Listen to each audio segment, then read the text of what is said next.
All right, guys, we should be live now. Welcome to Press X Podcast, episode 12. I appreciate everybody who is here right now, and those of you who are going to show up throughout the show, and those of you who prefer to watch the podcast when it's on YouTube after the fact. And so we have some pretty good topics to go over today. I'm excited to talk a lot about, obviously, PlayStation, the PS5, and some of the more recent news we've gotten regarding that, but we're also going to be talking about Xbox in a pretty significant way during this podcast. I think we kind of talk about Xbox in a pretty significant way pretty much each podcast, but today there's just a lot of interesting rumors to go over, and it seems like these rumors are pretty legitimate. There's a lot of people saying that, this is how things are going to go down when it comes to Xbox, so yeah, we're also going to be talking about some other games as well, some news on games like Resident Evil 4 Remake, Grand Theft Auto 6 apparently just now entering early development, which is kind of crazy. We're going to talk about that. We're going to be talking about Spider-Man PS5, and there was a big leak, and I'm hearing that it's been confirmed that this leak is not true. However, I still do want to talk about it because, to be honest, when I was going to talk about it, I was going to let you guys know you probably shouldn't believe it because it's just coming from a random person on the internet. However, it does have a lot of detail, and I think it's just maybe worth looking at as maybe like a wish list or things that maybe Insomniac could add to the next Spider-Man game, and it's just exciting to talk about. So we're going to go over that as well, and maybe at the end we're going to talk a little bit about an upcoming Batman game. Apparently that's going to be announced and revealed sometime before the end of the year. It's going to release before the end of the year, and it's going to kick off a DC gaming universe, which is really cool. So I see everybody in the chat. I appreciate you guys being here. And so before we really dive into the topics, as usual, I want to go give my members a shout out.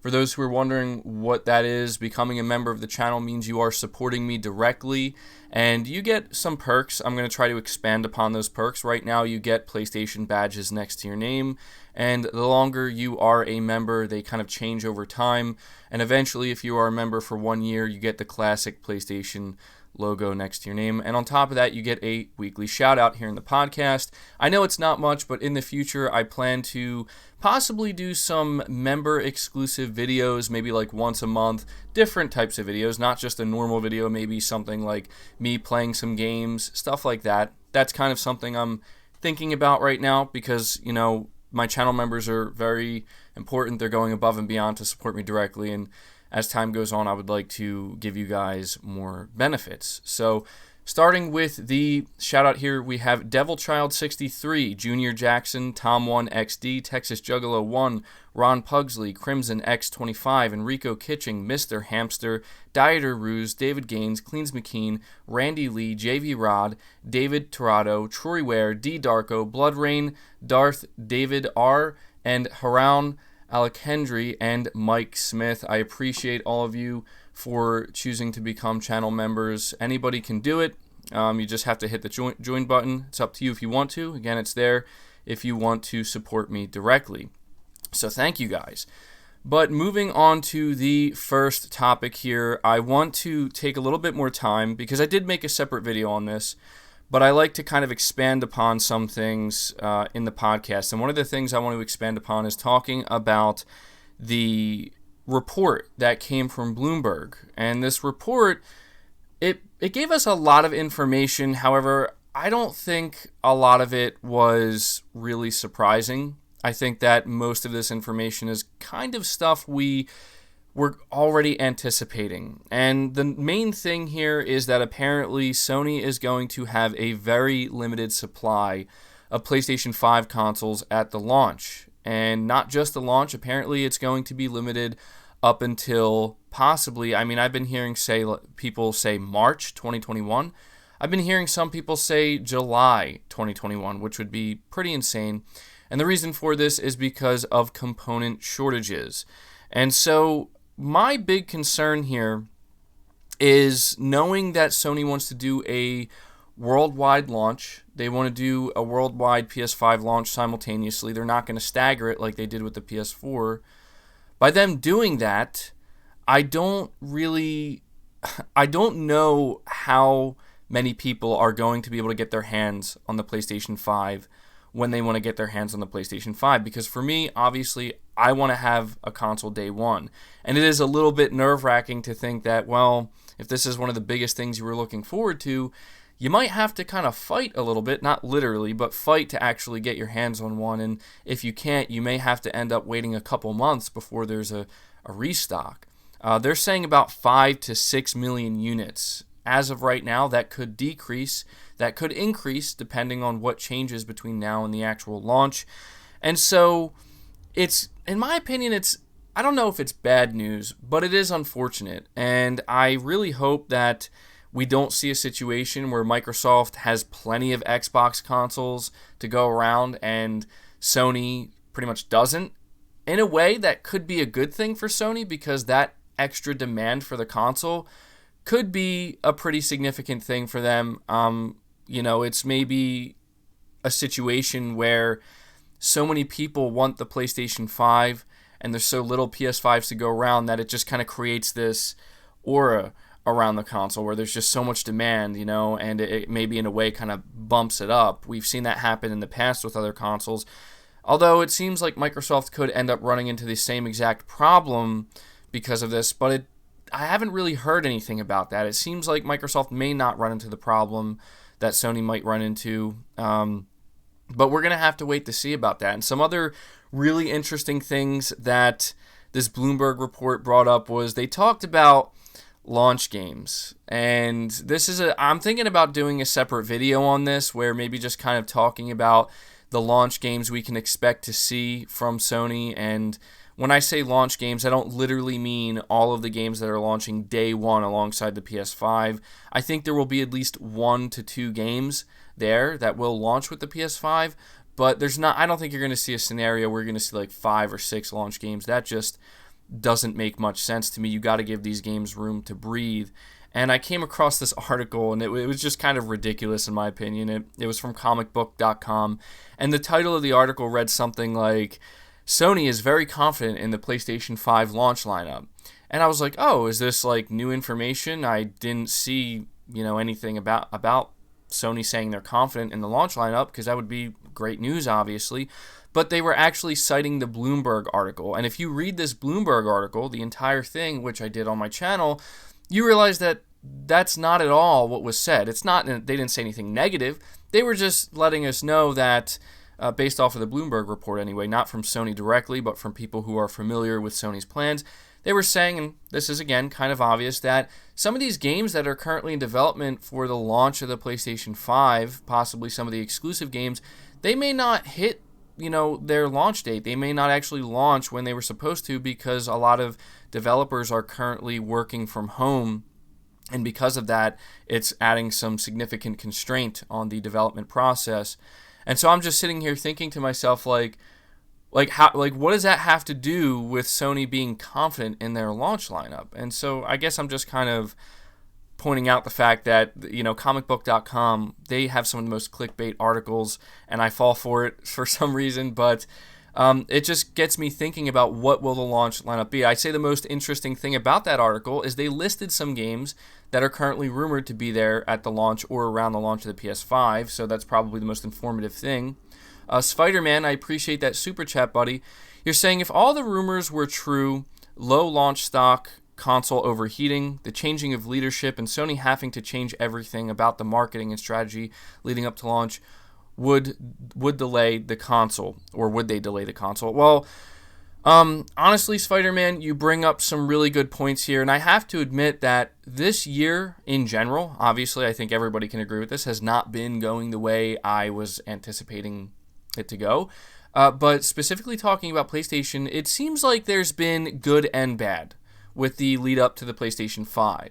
To whereas I think most people, including myself, were expecting it to be all good, but there has been some good and bad, and there's just been a lot of things going on within Sony internally that their silence is for one of two reasons. Their silence is because there's things going on behind the scenes that they don't want to divulge, and the reason why they're waiting so long is not only because of everything that's going on in the world, but because maybe they're running a little bit behind schedule. We really don't know, but we have heard some rumors about, overheating. And to be honest, Spider-Man, listen, overheating I don't think is going to be a problem. I was going to make a separate video kind of pointing out some quotes from Mark Cerny that I think people may have forgot about that really do a good job in letting us know Sony has taken the heating of this console and keeping it under control very seriously. I may still make that video. The changing of the leadership, it does seem like it could be a bad thing, but that kind of is normal. That happens pretty much every generation shift. There's always major leadership shakeups, so that may be a good or bad thing. We don't know. And regarding everything else, the low stock, to me, that's the biggest concern, but we'll see. I mean, a delay, I think it's so difficult. Like, a part of me does feel like maybe that would be the smarter thing to do, but we really don't know, so we'll have to see, Spider-Man. I appreciate that chat. We have Arian87. You say, I feel the media is making it sound like there won't be enough PS5s to meet demand. It's not substantially less. 7 million PS4s to 6 million PS5s, and given the economy and slightly higher price point, makes sense. I appreciate the super chat, first of all, but you do make a really good point. I mean, it seems like there's just been a lot of fear, uncertainty, and doubt surrounding the PlayStation 5 in general, and this just kind of adds to it. Like, the idea, like, if you are somebody who's excited for the PS5, well, maybe you should be less excited or temper your expectations because you may not be able to get your hands on one. And it's extremely disappointing to think about that. It's gotten me a little bit shook. Like, I'm like, oh man, I run a PlayStation-centric YouTube channel here. The last thing I want is to not be able to get my hands on a PS5 at launch. But you do bring up a good point that, we know that there were 7 million PS4s, that Sony had ready to go within that same time frame. And there were some shortages. They weren't that extreme, but there were some. But you bringing up the economy and the way things are going right now, and the fact that the PS5 will undoubtedly, most likely, be more expensive than the PS4 was, yeah, maybe it's really not that big of a deal. So we'll have to, again, a lot of this, I wish I had the answers to them, but all I can do is speculate. Unfortunately, we are going to have to wait and see. We do have Crimson X25. Appreciate the super chat. You're saying going to have to catch this later, just showing support. Well, I do appreciate you taking the time to show up and let me know, and I certainly appreciate that super chat, Crimson X25. Means a lot. We have Oe Akura. I'm sorry. I'm not going to try to pronounce your name. I don't want to butcher it, but you're saying Xbox fans, we want the truth. Phil Spencer, you can't handle the truth.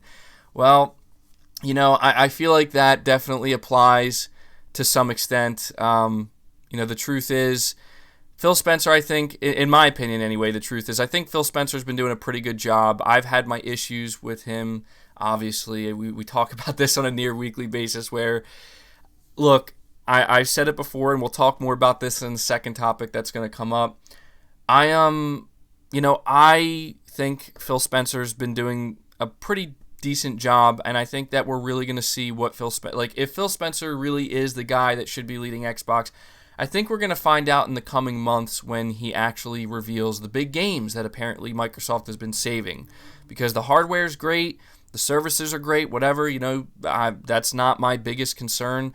I just need to know what the games are going to be, and if he can deliver on that, or at least get close to delivering on it in a way that I'm hoping, Team Xbox will, then, I'll have some good things to say. I mean, I do have good things to say, but I'll have even more good things to say. So I appreciate the super chats, guys.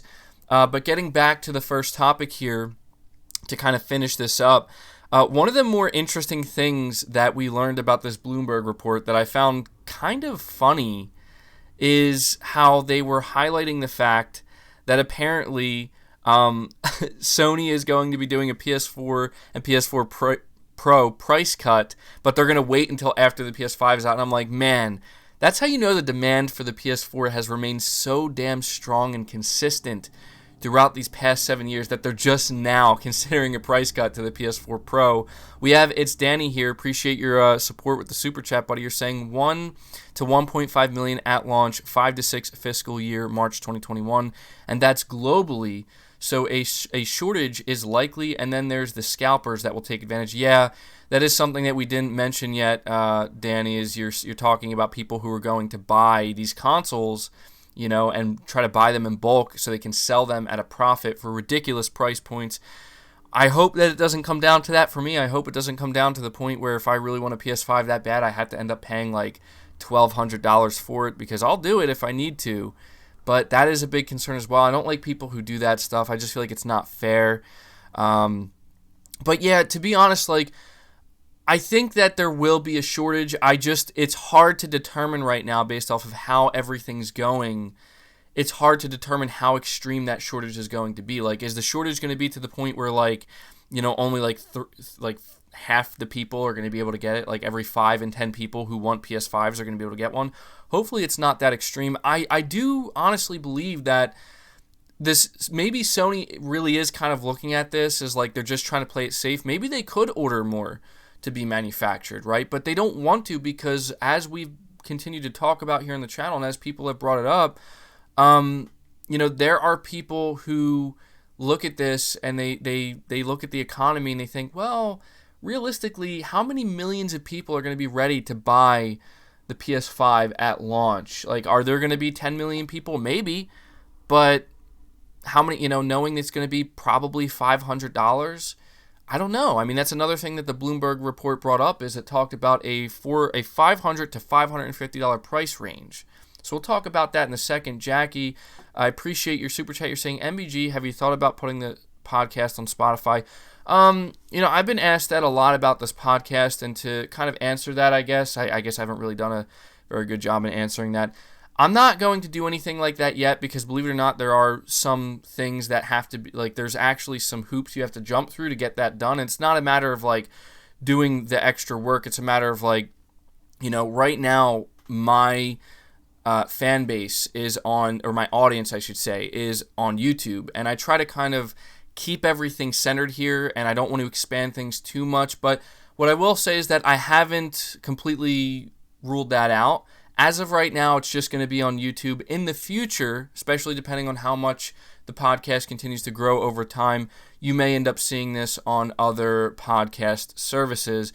But when it comes to like ads and stuff like that, there's a whole, and being monetized on other platforms, again, it's a bunch of hoops you have to jump through. They do make it, I think, pretty easy, but again, it's just a whole new frontier, I guess is the best way to put it. And so when I do decide to approach that frontier, I want to make sure that I'm ready to do so in the best possible way I can. So appreciate your support. We have Mr. Hamster saying, gotta leave early today to go do for like a health checkup.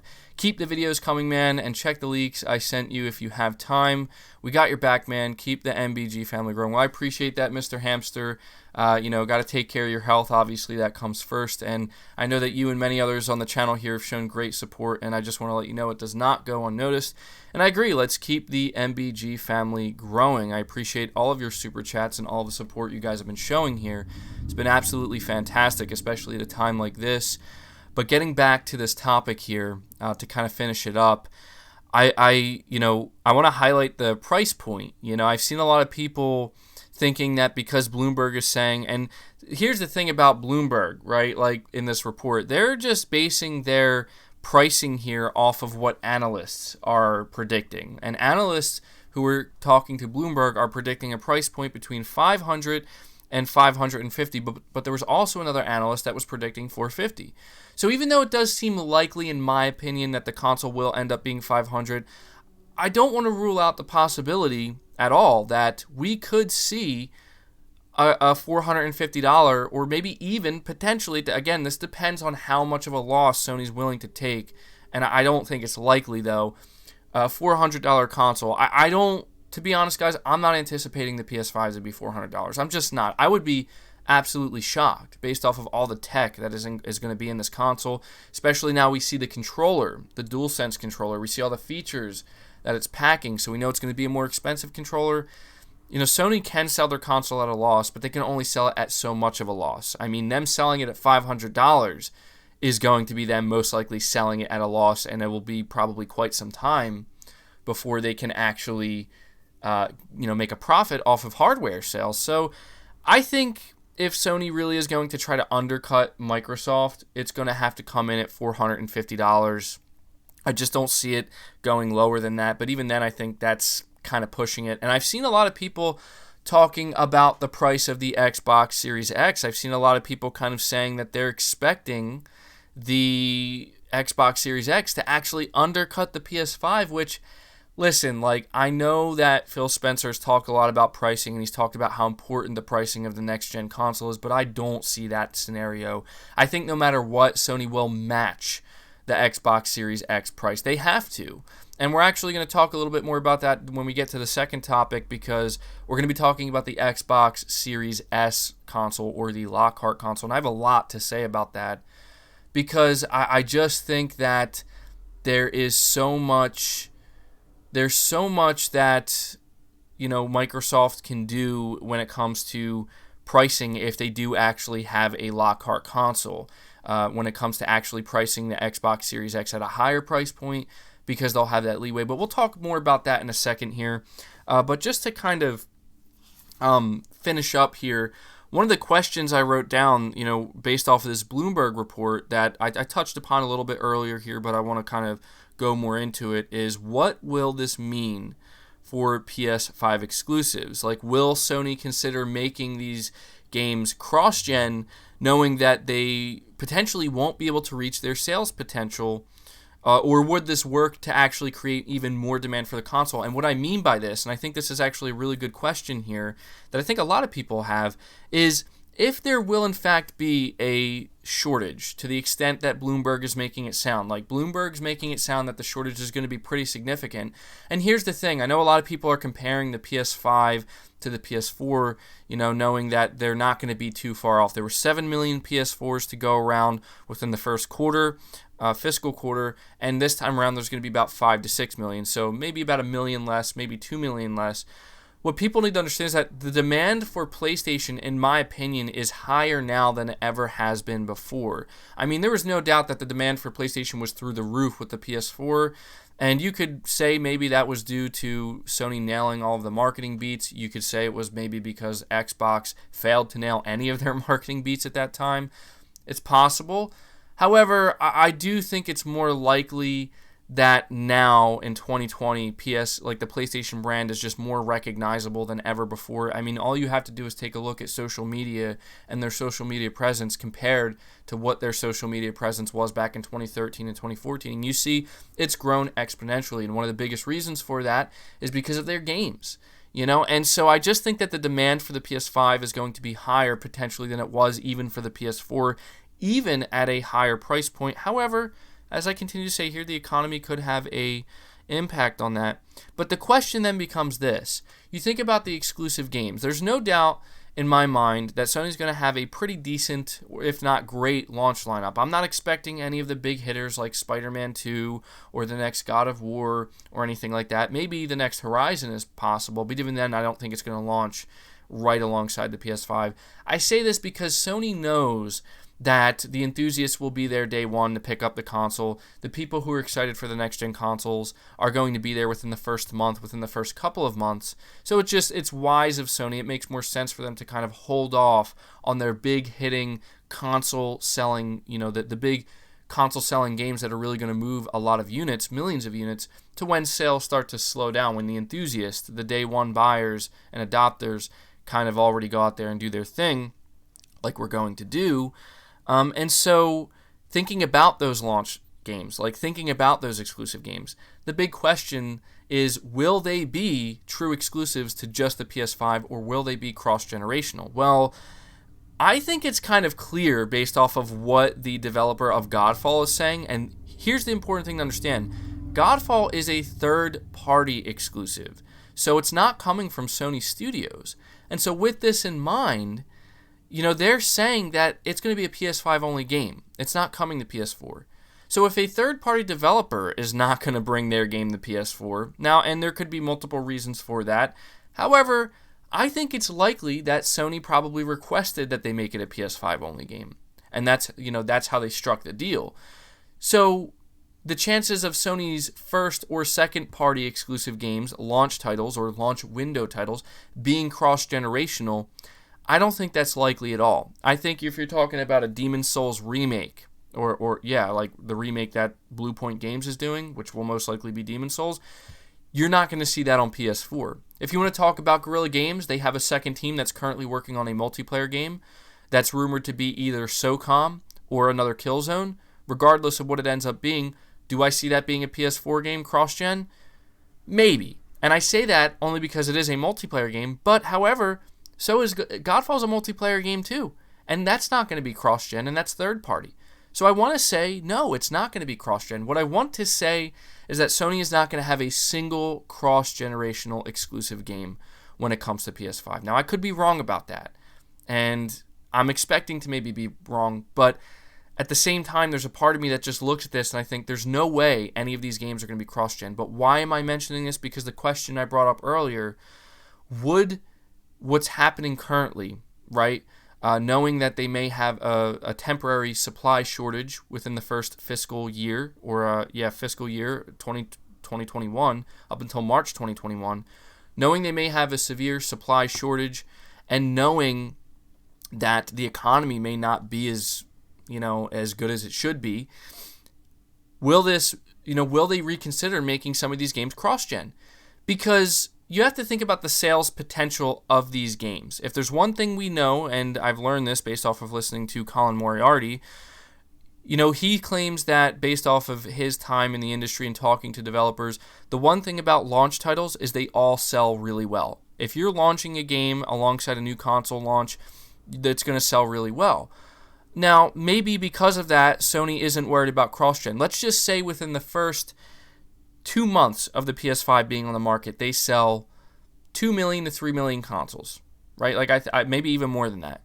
If the games that they're launching sell about that same amount, like they sell 1.5 to 2 million, 3 million, that's going to be a huge success for them. And, I guess I do wonder if maybe because of everything that's happening, if Sony may consider making some of their games cross-gen, knowing that there's going to be, over 100 million, over 110 million PS4s out there that people are still going to have access to. If they want to reach the full sales potential of their exclusive games within the short term, maybe they'll have to do that. But I'm not anticipating it. I just thought it was a good question to bring up because we don't really know Sony's full plan yet, and we're not going to know their full plan until the PS5 is here. But something tells me that any games that they're coming out with, alongside the PS5, I think they will be true PS5 exclusives. I think Godfall is the biggest indicator of that.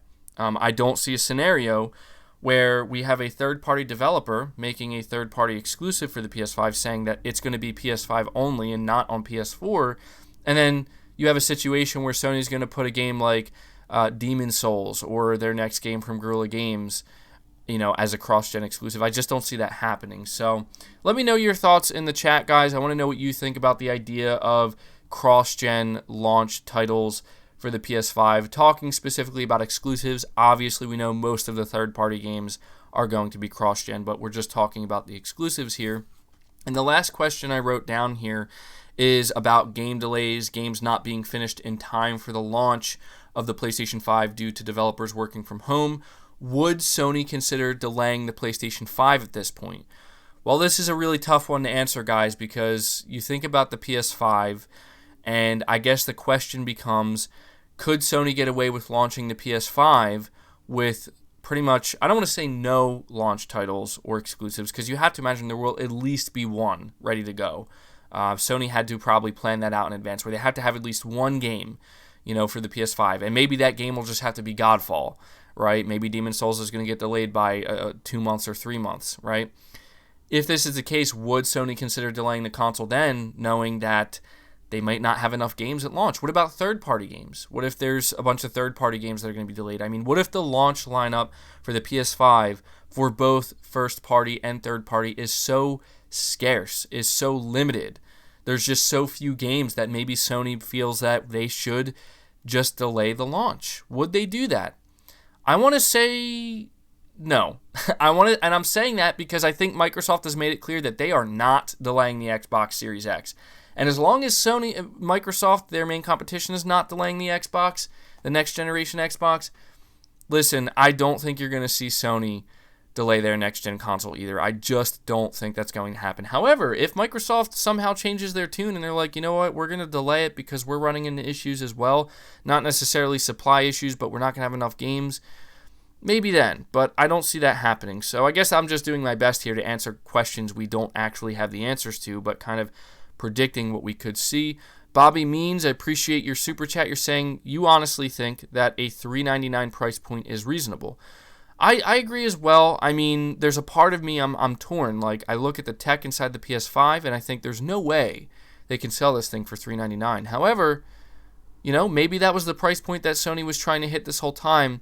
I've heard a lot of people say that they believe that Sony has been trying to hit a $399 price point this entire time, but they're running into component issues where components, because of scarcity and everything that's going on, the pricing of these components are being raised, and so because of that, it's naturally raising the price of the PS5 itself. So I don't know. I mean, when it comes to price, guys, your guess honestly is as good as mine. One thing I do feel confident in saying is I do not expect the PS5 to be more than $500. So let me take a little drink here, and we're going to move on to the second topic. As you can see, the Xbox footage on screen here. Okay, so the second topic we're going to talk about, and I'm not going to lie to you guys, I'm excited to talk about this because it seems to me that Xbox has some very big plans over the next 2 months. Now, here's the thing I want to emphasize here. While I do believe these rumors, and I do believe they're true, and I do believe that Microsoft does have some big plans, I do believe that Sony has plans that are just as big, if not bigger, when it comes to the PlayStation 5. So while I'm talking about Xbox here, I don't want you guys to think that I'm assuming Sony isn't going to do anything to counter this or to react to this or to potentially try to trump this, because I think they will. I think that in May and June, this is when the big titans, the bell's going to ring, they're going to come out with their gloves on and they're going to start swinging at each other. And I think it's going to be very, very interesting to see whose hits land the hardest. I've talked about this on a week-to-week basis because it's interesting to keep up with, but we have some rumors here, okay? And let's do a little bit of reading. Let's give some context about what these rumors are, set this up. So, the rumor mill surrounding Xbox is currently in full force, and apparently Xbox will be hosting 2 digital events for their next-gen reveals. The first will be sometime in May, which is next month, where they will reveal more about hardware. This is meant to be more of apparently the traditional hardware reveal. Now, this is a little bit strange to me because we know that Microsoft, as you're seeing on screen here, already revealed the Xbox Series X hardware in December, but apparently this is just going to be a more traditional one where they have some software to show alongside of it, but also potentially where they show the Xbox Series X. We have Bublo ZX. You're saying, I heard the current manufacturing cost of the PS5 was $450, $399 wouldn't be a huge loss. Yeah, I did hear that as well. So with that, yeah, I mean, as long as we have to understand that same report talking about the $450 price point for the manufacturing cost, that was actually, I think, a month or two ago at this point. I think it's safe to say that the manufacturing cost could have been raised even higher since then due to everything that's going on. Maybe not, though. That's one thing that this new report didn't mention from Bloomberg is they didn't give us an update on how much the manufacturing cost is. And I do agree with you. If it's still around $450, a $399 price point would not be that huge of a loss. I mean, it would be significant, but it wouldn't be the biggest loss in the world. And I could see Sony, if they're looking at the PS4 or 5 and it's like, oh, it's $450 to produce, we have to undercut Microsoft, go for $400. I could see that. But getting back here to, appreciate the super chat, by the way, getting back here, so yeah, in May, they're going to have their first big reveal, Xbox that is, where they're going to have a more traditional hardware reveal, and this is where they're potentially going to reveal the Xbox Series S model, aka the Lockhart model, or possibly more info about the Xbox Series X. They will also showcase their new first-party games running on the Xbox Series X, at least in the May event. But in the June event, apparently there's going to be a second event in June from Microsoft, and this is essentially going to replace Microsoft's planned E3 presentation, and it's going to include a lot of major first and third-party game announcements. The rumor claims that the long-awaited Fable reboot will be revealed. The game apparently will be beautiful and feature partly handcrafted world. Other games announced will be something new from Obsidian. They didn't really go into detail about what that is. They're also talking about a Forza Motorsport reboot. And they're also talking about a new big exclusive IP from a Japanese studio, which a lot of people are thinking may be From Software. And we've also heard that apparently the Initiative, that big quadruple A studio, is working on a Perfect Dark reboot. So, yeah, that's a lot of info to take in there. But, by the way, the footage you're seeing in the background, gameplay, this is Grounded. This is the upcoming game from Obsidian. It was like the newest gameplay footage they put out, so I just figured I'd put it out here. I'm not excited for it at all, but I figured I'd just put it out here to see what you guys think about it. So, yeah, I have to say here that, first of all, I'm excited. Okay, like, I know I'm pretty cynical towards Xbox, and I've talked ad nauseum at this point about why I am, kind of cynical towards them, but I am excited. And I'm excited because I said this last week, this is a new generation for Microsoft. If there was ever a time for them where they have to come out swinging and swinging hard, because if they don't, they will fall flat on their face and get their teeth kicked in, it's now. And now seems to be May and June. Now, I can't say I'm surprised to hear that this is what Microsoft's plans were, because they were planning on having a big presence at E3. Even if you go look back at the Xbox One reveal, they had their big hardware reveal in May, and then they had their big games reveal in June at E3. And we're going to see pretty much the exact same thing happen. So we have OE. Again, I apologize if I'm butchering your name, but you're saying Xbox is here, and Xbox is the hare, and Sony is the tortoise. Yeah, I mean, to be honest, it is kind of looking that way right now, where we see a situation where Microsoft is, they're just out here racing ahead, and Sony's kind of taking their good old time, and a lot of people are doubting Sony because of this, but I do think that in the end, even Phil Spencer said it himself in the past, it's a marathon, right? Like, this is not just a straight line race of who can get there faster. This is a marathon, so you have to pace yourself. That's what Phil Spencer said, and I'm sure Sony is well aware of that too. We have Dylan. You're saying show feet. Sorry, Dylan, I'm not going to be doing that. In fact, I'm not even on screen right now, so I appreciate the super chat, but that's not going to happen. We have MJ Money Making Mike. You're saying, as a PS5 fan, cost is not a factor. To me, the games are. And I totally understand that line of thinking, to be completely honest. I think most PlayStation fans who were very enthusiastic about the PS5 feel very similarly. They're excited for the games, and they will pay however much, the cost is for a PS5 to gain access to those games. So I appreciate those super chats, guys. And just to be clear, yeah, I would show my face on camera before I were to ever show my feet on camera, just for those who are wondering. But, that maybe that'll, a face reveal will come in the future. But getting back to the topic at hand here, I kind of want to focus on a few things here. The first thing I want to focus on has to do with the Xbox Series S reveal, aka the Lockhart. For those who don't know, I'm sure most of you do know what this is. This is essentially the Xbox One S equivalent of the Xbox Series consoles. So the Xbox Series X can be looked at as the next generation Xbox One X. So the Xbox Series S Lockhart will be looked at as the next generation Xbox One S version. It will be less powerful, but apparently it's going to have the same architecture as the Xbox Series X, or roughly the same architecture. So you're going to have the SSD. It's going to be on RDNA 1 or 2. I don't know which one. I've heard some people say 1, but I've also heard people say 2. And I've heard that it's going to have, obviously that same CPU, but it's really going to suffer when it comes to the GPU. And what this console's purpose is essentially going to be for $300.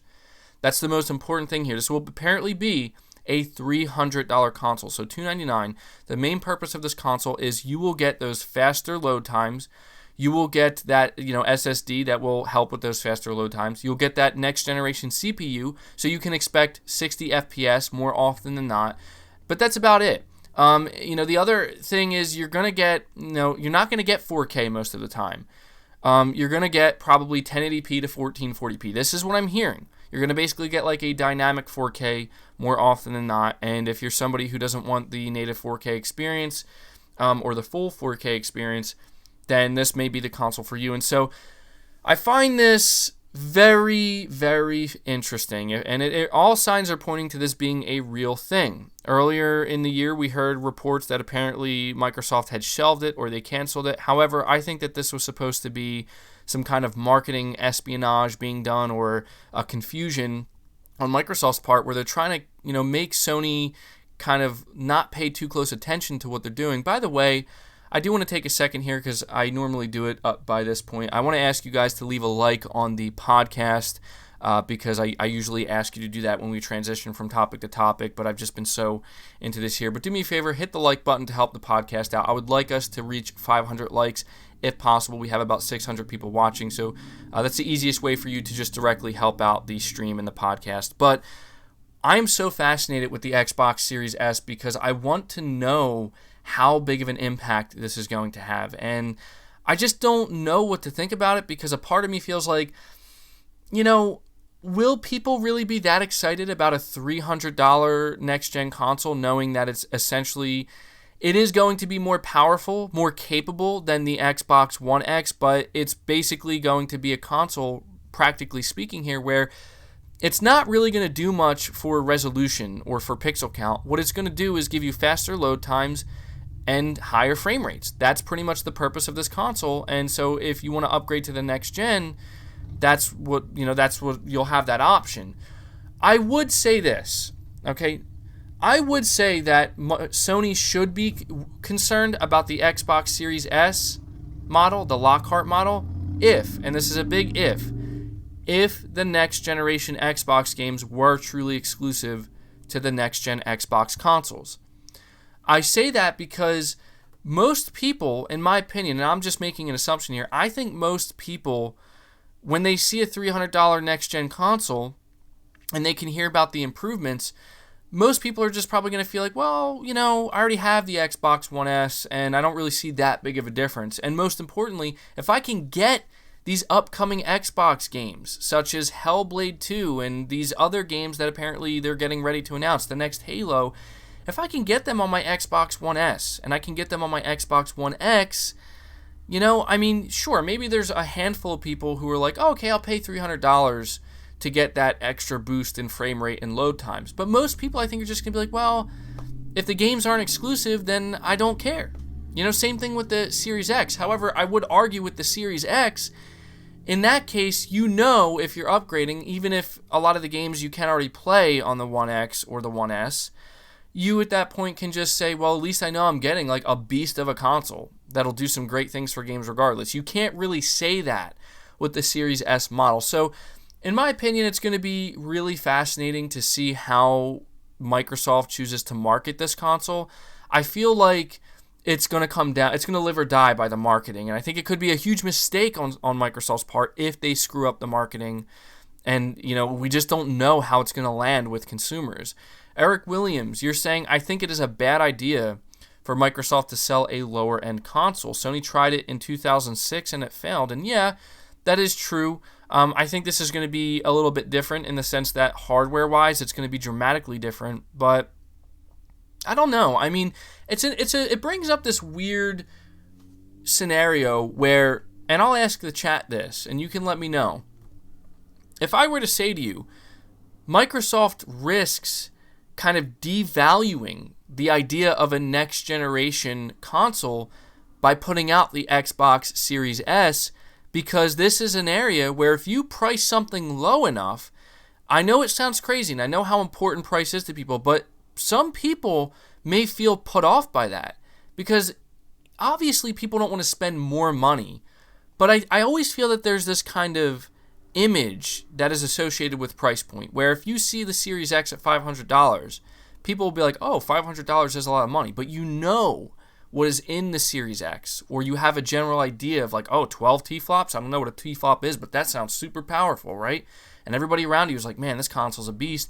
Suddenly that $500 price point doesn't seem so bad, because yes, that is a lot of money, but for what you're getting, it doesn't seem like it's so much. To whereas if you look at a lower end $300 console, if basically the only thing Microsoft can say is, oh, you get better frame rates and maybe some better load times thanks to the SSD, right? At that point, Microsoft may be putting their next-gen console in a position where it doesn't look so appealing suddenly. Like $300, I mean, wasn't the Xbox One X more expensive than that? And people are going to be like, yeah, it was. So you're telling me that you're putting out a next-gen console that's actually less powerful than the One X? And in reality, it is more powerful than the One X. But again, this is where they're going to have to market it. However, I do think that at the end of the day, a lot of people will look at that $299 price tag, and that just in itself will be appealing. This also makes me wonder how Sony will react to this announcement, because I think it's going to happen, guys. I think Microsoft is going to have a Series S model, and my big question is, how will Sony react to this? Well, one thing I think they will do, if this is in fact real, if Sony is watching Microsoft's press conference just like we all are. By the way, I will be live streaming that for anybody who's interested. So if you want to show up and watch my live reaction to all the things that Microsoft is going to announce, you can look forward to that. But if Sony is watching this event unfold before our eyes just like we are, right, and they see Microsoft show an Xbox Series S model, it's going to be $299.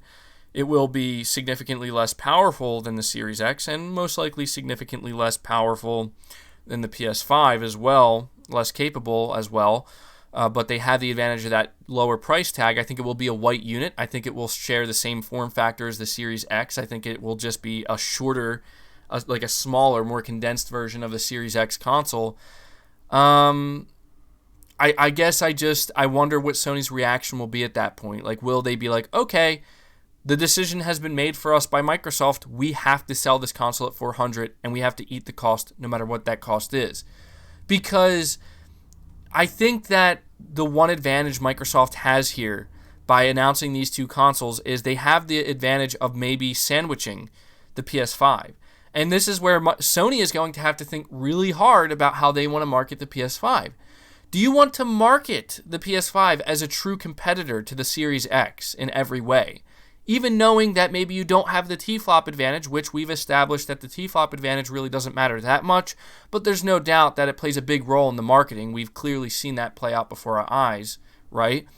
And so the question then becomes, is Sony willing to stick to the idea that no, the PS5 is a Series X competitor. It is a true next-gen console. It's extremely powerful. It's the world's fastest console, and that's just the way it is. Maybe they could still market it that way while selling it at a cheaper price point than the Series X, maybe at $450, possibly $400.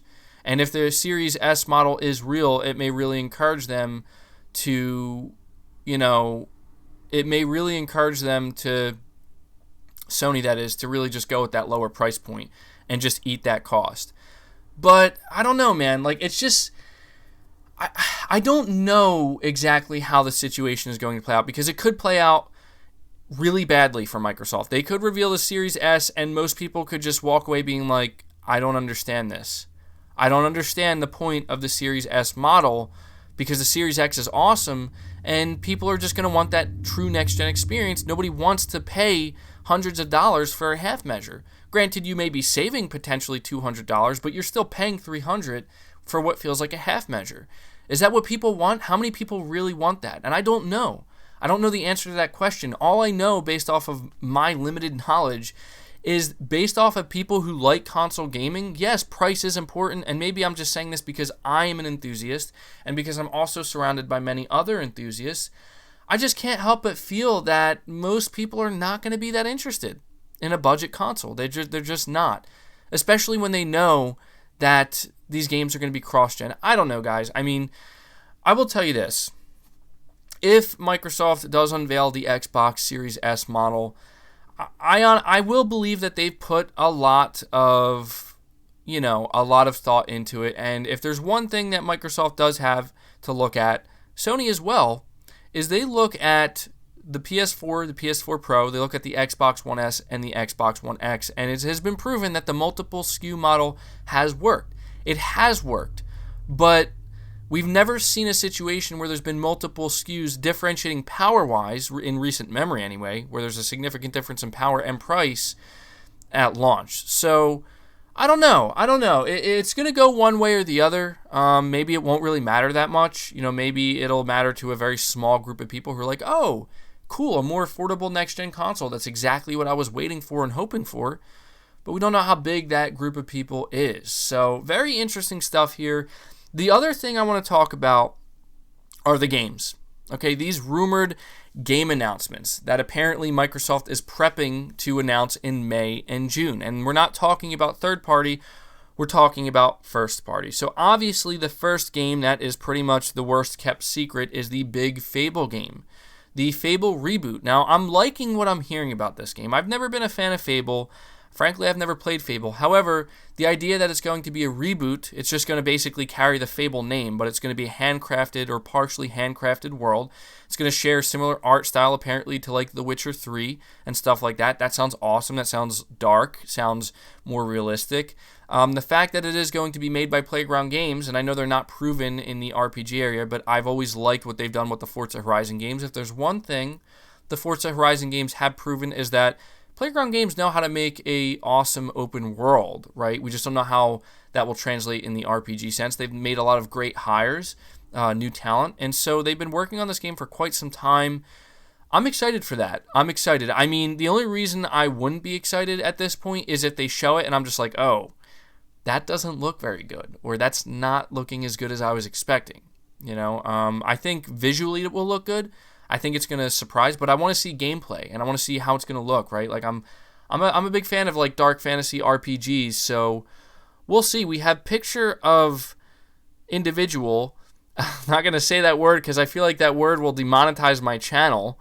Sorry, I can't read your name. We'll see a picture of individual. Appreciate the super chat. You're saying hi, so I will say hi back. Appreciate that. You're saying JuiceMan93, saying cost may depend on if there will be a later model. Yeah, that's true as well. I mean, I assume you're talking about like a half-gen or mid-gen refresh, like a PS5 Pro. We'll see. Pricing is up in the air with everything right now, but it's going to be super interesting to see how it plays out. I appreciate those super chats. But talking about this Fable game, I'm excited for that.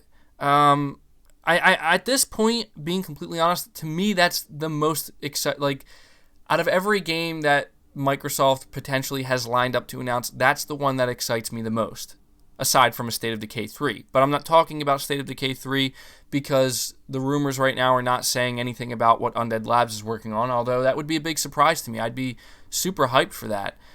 If we saw like a State of Decay universe, MMORPG type game announced or something, that'd be awesome. The other games, we have a new game from Obsidian. Now, I haven't played The Outer Worlds. It's not really my cup of tea. If it's The Outer Worlds 2, I'm probably not going to be that excited for it. I mean, I think that'll be a big game for Microsoft to reveal, for sure. Although I'm hearing it may be something else. So if it is something else, if it's like a new IP, I'm all for that. To be honest, that's the thing I want to see more than anything from Microsoft is the new IP. So hopefully we'll see new IP from Obsidian. If not, it will probably be The Outer Worlds 2, which, again, people will be very excited about. I think that will go good for them. We have the Forza Motorsport reboot. I'm a fan of the Forza Horizon series, never been a huge fan of the Motorsport series, but if it's a reboot, I'm going to be interested to see what they do differently, so I'll be paying attention to a certain extent for that. We also have, and this is the one that really interests me, the Japanese exclusive IP. It's from a Japanese studio, and it's apparently going to be big. It's going to be AAA, and I've seen a lot of people saying that they think it's going to be From Software. Now, I could see that. We know that From Software is probably neck deep in Elden Ring development right now, so it's apparently Elden Ring is the biggest game they've ever made, so I don't know how true this is, but we do know that From Software is kind of famous for working on multiple projects at the same time. So I will say, whatever it is, I'm going to be interested. Again, it's a new IP. It's from a Japanese studio. I'm interested. Oe, you're saying, please don't let Fable be like Scalebound. So I'm assuming by that you're saying, I don't know if you are saying you just don't want it to be anything like Scalebound. I doubt it will be. I think Fable's going to be its own thing, and everything I've been hearing I've been hearing that Fable is going to be more in the vein of something like a Witcher, just not as dark, but darker, definitely more mature themed and more like The Witcher. And so that could be huge. That could be absolutely huge for Microsoft if they land it, if they nail that landing, And it's going to come in, as I said, like I say it almost every week. The proof will be in the pudding, and people are going to want to taste that pudding and find out for themselves. Is it as good as we've been hoping for? Microsoft's been apparently working on this pudding for years, so we'll see. Once we see the gameplay of Fable, I'm excited for it.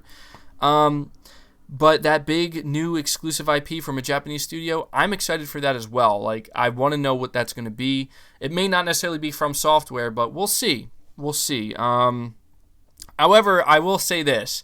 When and if that game, apparently if that is a real thing, if Sony does announce a new exclusive IP, then they're partnered with a Japanese studio, there's going to be so much cynicism surrounding that because of how Scalebound panned out, how it ended up getting canceled, and they were working with Platinum Games.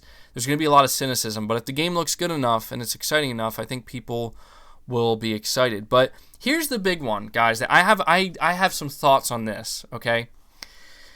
The Initiative. Microsoft's big AAA Naughty Dog / Sony Santa Monica studio, okay? Like, this is supposed to be the studio that was created from the ground up to compete with Sony's Naughty Dogs and Sony Santa Monica. And I think Playground Games, I think they'll compete as well, but this is that quadruple A studio that Sony, or is meant to compete with Sony studios, right? My big problem with this, them apparently, and I've been here, and this is a persistent rumor, apparently they are rebooting Perfect Dark. Now, I don't want to talk crap or, talk trash on Perfect Dark because I've never played it. The reason being is I've never had any interest in it. I will be pretty disappointed if, after all this time, we find out that the big new game, quadruple A game that the Initiative has been working on, knowing how much talent they've been hiring, is Perfect Dark Reboot. Not going to be happy about that. We have Team Ayas. You've become a new member. I just want to say thank you, buddy. That really goes a long way for me here. As I've said, like, anybody can join and become a member, and you get some cool perks. You get the PlayStation logo next to your name that changes every couple of months till you become a member for a year. And as I've said earlier in this podcast, I do hope to have more perks available for my members as well. So I really appreciate that. Going above and beyond to support me directly at a time like this really means a lot. It really does. So thank you. Welcome to the channel, buddy. But a Perfect Dark reboot from the Initiative, I'm not saying that they couldn't win me over, okay? I'm not saying that, because they could. I mean, if it looks awesome and I'm like, whoa, this looks amazing, great. But to me, that's just so much less exciting. Your Team A, as you're saying, awesome channel, man. Well, thank you. I'm glad you enjoy the channel. I'm glad you enjoy the content. And again, I appreciate the direct support, buddy. But if that is what the Initiative is going to do, it's just so much less exciting to me than if it were to be a new IP. And I'm sorry, like, I just feel that way. And I say that because, like, you think about a quadruple A studio being built from the ground up, the Initiative, you have the freedom to do anything. At least I'm assuming Microsoft gave you the freedom to do anything, and you're going to do a reboot? So it would be just a strange scenario, in my opinion, if we see a reboot, two reboots, basically, two AAA reboots. Now, don't get me wrong, I'm not trying to say it won't be exciting, because it will be, right? Like, we've seen what Sony Santa Monica has done with God of War in a way that was kind of a reboot. I mean, it's still a continuation, but in a reboot, it's a reboot as well, like changing what the expectation is of a God of War game. It would still be exciting, but I would really be hoping for something more than that, and so I have to say, like, I would be disappointed in that, but I give them a chance to win me over because, hey, I've never played Perfect Dark, so in a way it is like a new game to me, right? But it'll be interesting to see how they translate that modern day. So if we see basically, if these are the games that Microsoft announces, if they announce Fable reboot and it looks awesome, they announce a Forza Motorsport reboot, they announce a new exclusive IP from a Japanese studio that they're working with, and they announce a Perfect Dark reboot, I'd say that's pretty good. Is it, for me, even knowing that these are the games they're probably going to announce, and I'm assuming they'll have some more, will I be over the moon excited? Like, oh man, Microsoft just won me back. I'm going back to Xbox, guys. See ya, PlayStation? Absolutely not. As I continue to say, the proof will have to be in the pudding. I want to see gameplay. If they do show these games, I want to see gameplay, and I want to see what it's going to be like. I want to see, like, if these games, are they really going to be on the same quality level as a lot of Sony's games? You know, their first-party games. And I hope so. Let me take another drink here, check out the chat, what you guys are saying. I hate having dead air, but gotta make sure my voice doesn't give out here. But I don't know, guys. Like, I guess I'll ask you guys at this point. Like, these games I've listed, these games I've talked about. And I know most of you are like, you know, PlayStation enthusiasts, and most of us are much more on the side of PlayStation. But would these games excite you? Would they disappoint you? Is it what you were expecting? Right? Like, if you think about like when I say Microsoft has to come out swinging next gen, and they're going to start with these big events in mid 2020.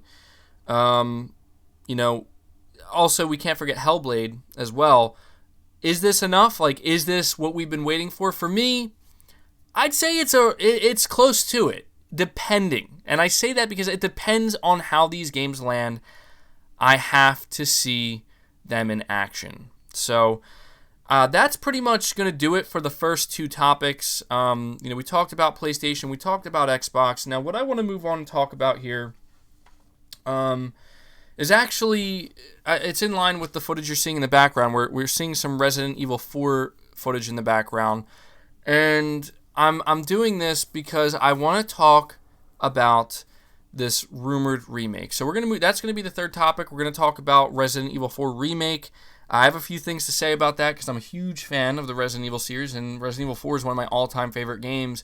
So before we move any further, we have over 650 people watching. If you could do me a favor, be sure to hit the like button to help the podcast out. Let's see if we can get up to 500, maybe even 600 likes before this podcast comes to an end today.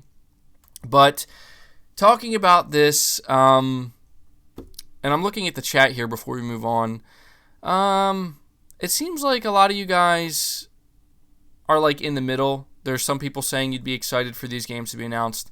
Others saying not so much. So I guess we'll see, guys. We'll see how the internet reacts when Microsoft actually has these games officially revealed. But moving on to the third topic here, we're going to be talking about this Resident Evil 4 remake.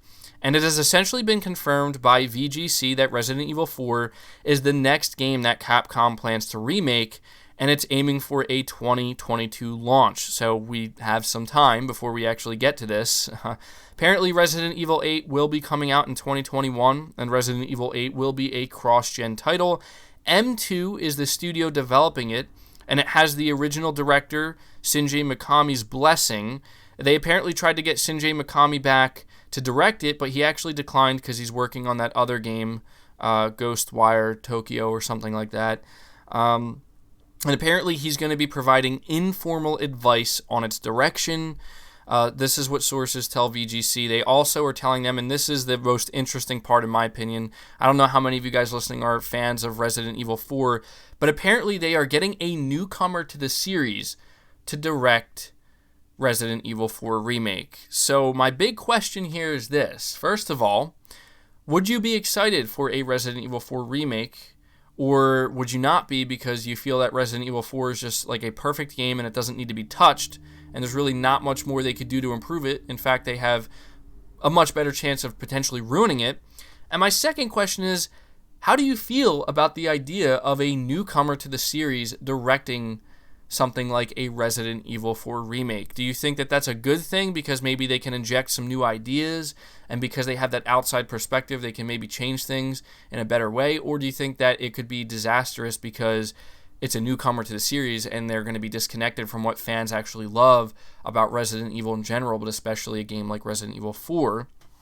For me personally, I'm not gonna lie. Like, I would be very excited for a Resident Evil 4 remake, and here's my I've seen people so torn between this. Like, there's a lot of people who are like, this is a mistake, they should just leave it alone. And I've also seen people express excitement. My feeling on the matter is, I feel like they should remake it. And I say this because, you know what, if they ruin it, like if they were to ruin it, it doesn't take away anything from the original. You know what I mean? Like, it's not going to make the original any less of a game, and the original will always be there. So I feel like at the very least, like, sure, you know, take a chance, go for it, see what you can do.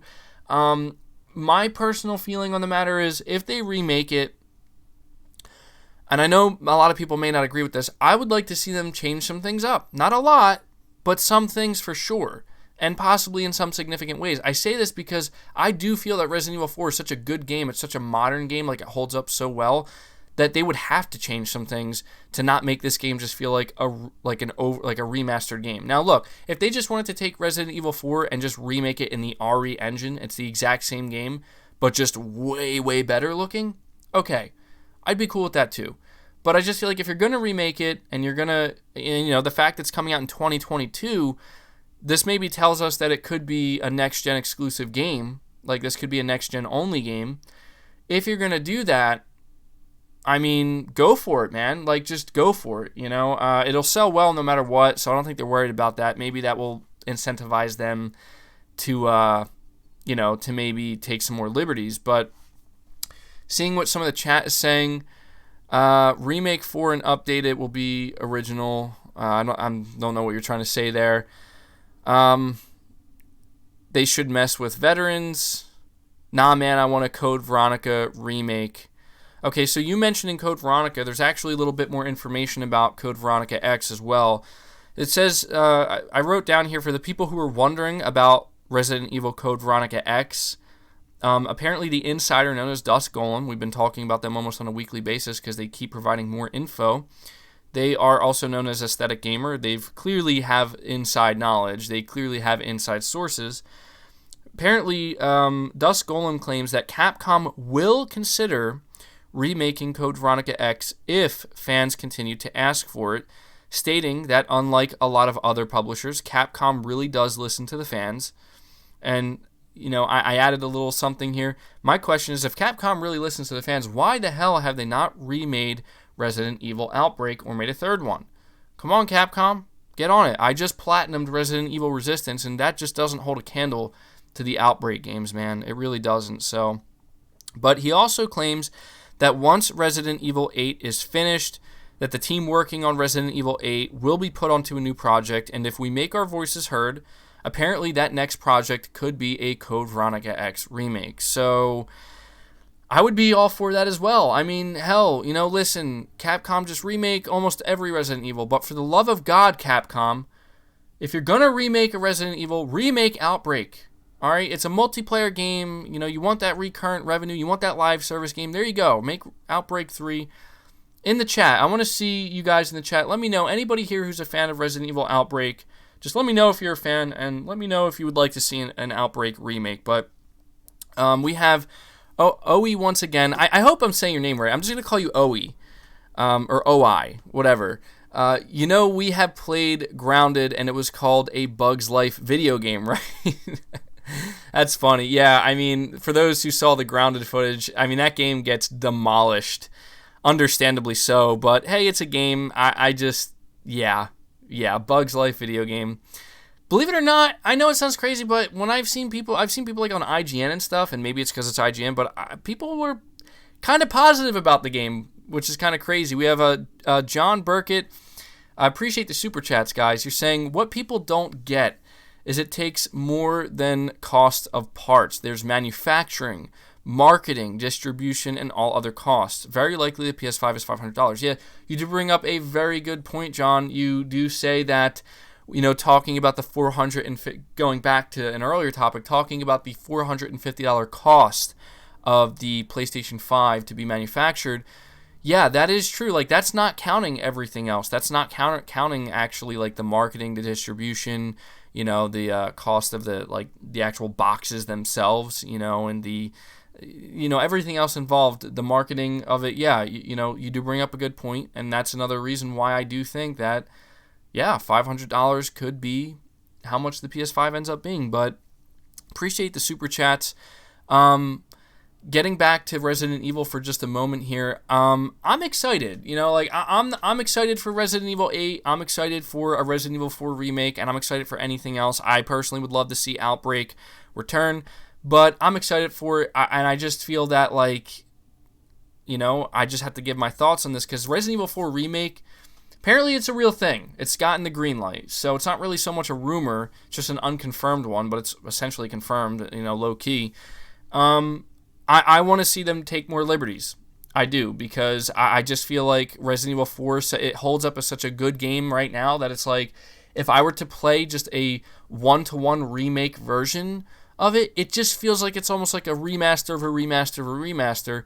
Take some liberties. Don't do anything dramatically different, like that people would hate, obviously, but change some things up. Like, let me put it this way. Do it in the vein of Final Fantasy VII Remake, right? Like, where you can do it right, and Final Fantasy VII Remake proves that you can change things up significantly, but you got to do it in a certain way. So that's my thoughts on it. I just wanted to take some time to talk about that. We do have some more games, gaming topics, I should say, that are more focused on the games themselves that we're going to talk about. Now, we're going to move on here. I know we're kind of speeding through Resident Evil as a topic, but you know, I pretty much said all I have to say on the matter. And so the next topic, I'm just trying to adjust myself here. The next topic I want to talk about has to do with Spider-Man 2, a sequel on the PlayStation 5. So if you could do me a favor, once again, hit the like button. Over 600 people watching. Let's see if we can cross that 500 like mark. But talking about Spider-Man 2, my original plan when talking about this was to go over this new rumor or this new leak that came out. And I want to let you guys know ahead of time. First of all, I think this rumor has already been confirmed to be fake, but I do want to let you know that when I planned to talk about it before we learned about it being fake, I was already going to say, look, this is coming from a random person on the internet who's claiming they got their information from a Zoom meeting. So, yeah, already not believable.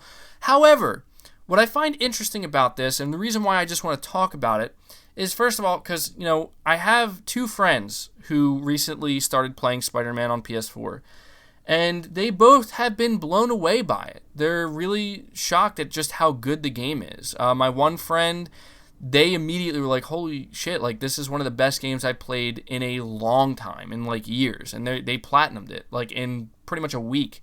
They loved it that much, and they'll probably play the DLC. The other friend, saw him playing it and was like, oh, okay, maybe I'll try it too. I'll give it a shot. And at first, they were like, oh, it's good, you know, I'm just not really getting too into it yet. And then a couple days later, they played it more and more, and like, yeah, this is actually really good. And they're very picky with their games, and they were letting me know that it's one of the best games they played. And I was just like, man, like, it just kind of got me thinking, like, Spider-Man was awesome. Like, Spider-Man was one of the best games I've ever played, and hands down. And I really wonder when we're going to hear about a sequel. And so I'm looking at this leak, and I'm going to let you know there was a ton of details in this leak. I'm not going to talk about the story details, because if by some chance maybe some of this is true, but they're now coming out saying, oh, it's not true, but maybe it is. I don't want to spoil anything potentially, but what I do want to take some time to talk about here are the gameplay changes. And I just want to talk about how awesome they kind of sound, and I hope we do see something like this. I look at this as more like a wish list. But I do want to highlight, there is one thing about this leak that I think they're just building off of other leaks, but I do kind of believe it. Apparently, Sony is set to reveal the sequel to Spider-Man for PS5 sometime in the summer. And they're saying here that because of everything that's happened, they're going to have to push back the reveal to late summer. Don't know how much truth there is to that. I mean, anybody could make that up. It just makes sense. I'm assuming everything is getting pushed back. But what's interesting is they're saying that it's going to be revealed with a holiday 2021 release window. Now, I do want to highlight here that one of the most, I don't want to say concrete pieces of information we have, but that's how I'm going to say it. I'm going to phrase it that way. It comes from an individual called Emron Khan. I believe he works for Kind of Funny Games now, but he used to work at Game Informer, and he talked about Spider-Man, and he claims, and I'm assuming he has this, you know, he has contacts. He worked at Game Informer.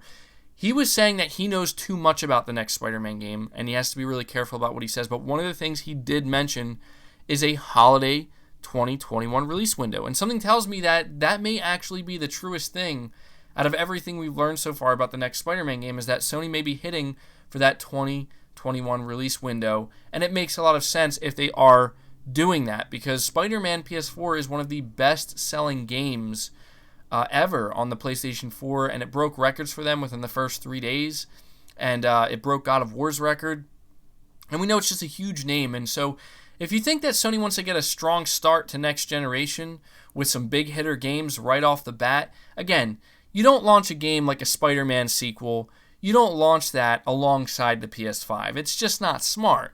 You wait about a year until sales start to slow down just a little bit, when all the enthusiasts have already purchased their PS5s and they're at home enjoying their games, and then bam, we got Spider-Man 2 coming holiday 2021. You're going to sell millions of units, especially if it's exclusive to just the PS5, which, mark my words, it will be.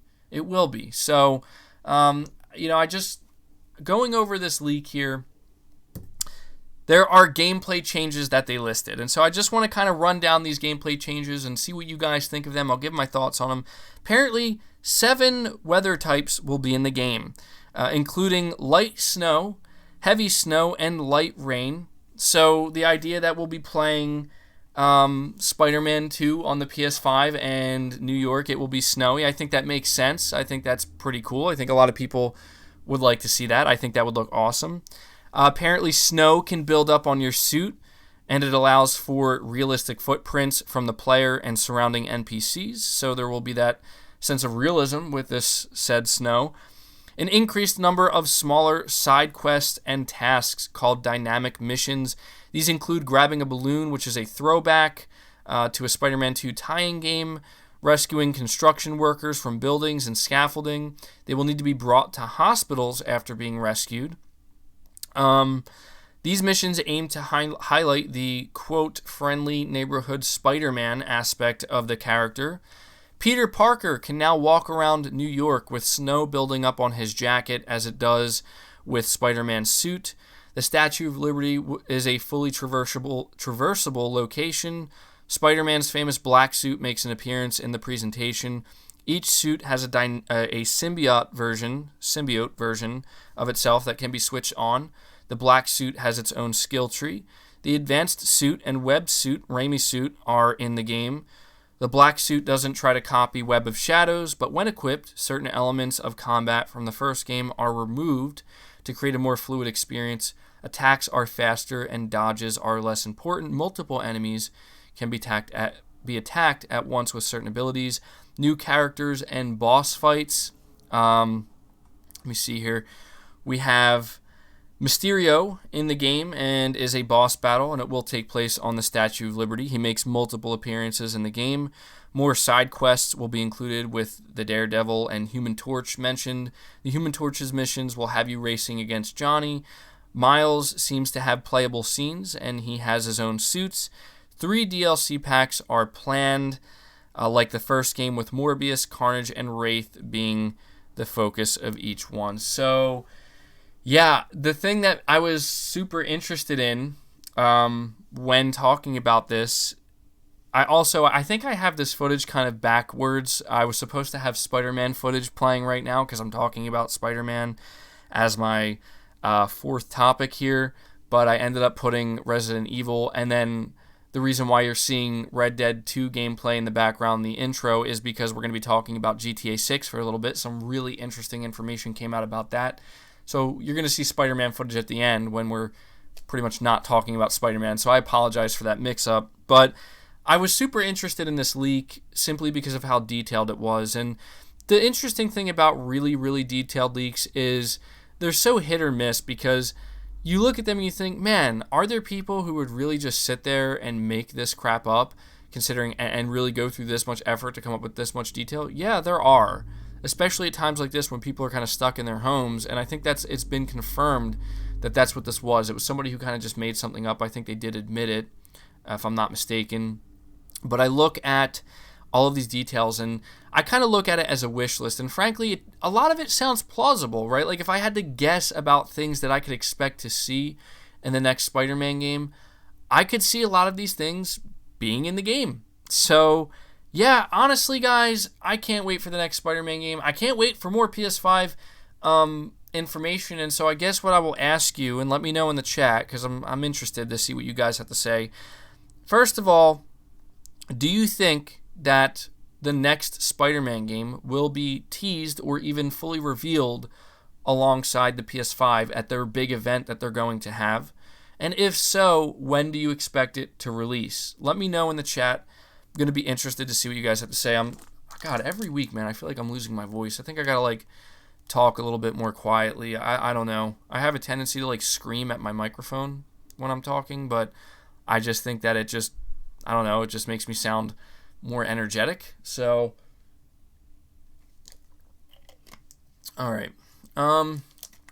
Moving on to the fifth topic here. It's not the final topic, but we're getting closer. And I find this one extremely interesting because it has to do with Grand Theft Auto 6 apparently being in early development. And it will be a moderately sized game, not a large game. So before we move on to this topic, be sure to hit the like button once again. I know I sound like a broken record as usual, but likes help this channel out and this podcast out way more than you guys know. So be sure to hit the like button. And I'm looking at you guys here. You're saying, let me see what you're saying about Spider-Man. You're saying Venom will probably be in the game. It's been way too long since GTA 6. Let me see. You're saying I want Batman Court of Owls announced, or the Batman Court of Owls announcement. So stay tuned because we're actually going to talk a little bit about that towards the end of the podcast here. Can we make a damn Daredevil game? Spider-Man 2 will be revealed next spring. Launches spring 2022. I could see that. You're saying you think they will tease it for sure. Where's our MBG rant? I don't know. Maybe we'll rant later on in this podcast. I don't know if I have anything that's worth ranting over. I want to see a Venom and or Carnage in the next Spider-Man game. I wonder how it would look on the Series X. Well, unfortunately, it's not going to be on the Series X. I'm going to rant about that. No. Yeah, so I see somebody says Metal Gear Solid 3 Snake Eater remastered only on PS5. Yeah, that's the dream, buddy. That's the dream. But, all right, getting on here with this topic about GTA 6. Apparently, GTA 6 is reportedly just now entering early development. This comes from a report from Jason Schreier, who actually recently announced I think he already left Kotaku, but this was one of his last write-ups with Kotaku.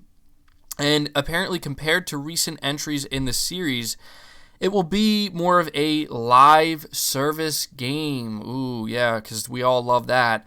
Similar to GTA 5 Online, apparently Rockstar Management has outlined a plan for the next Grand Theft Auto. The next Grand Theft Auto game will apparently be a moderately sized game at launch, and then it will,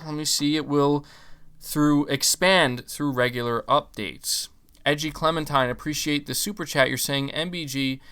Digital Foundry said the PS5 build costs even more than the $450 that Bloomberg rumor was talking about because they really undershot the cost of the PS5 cooling in the report.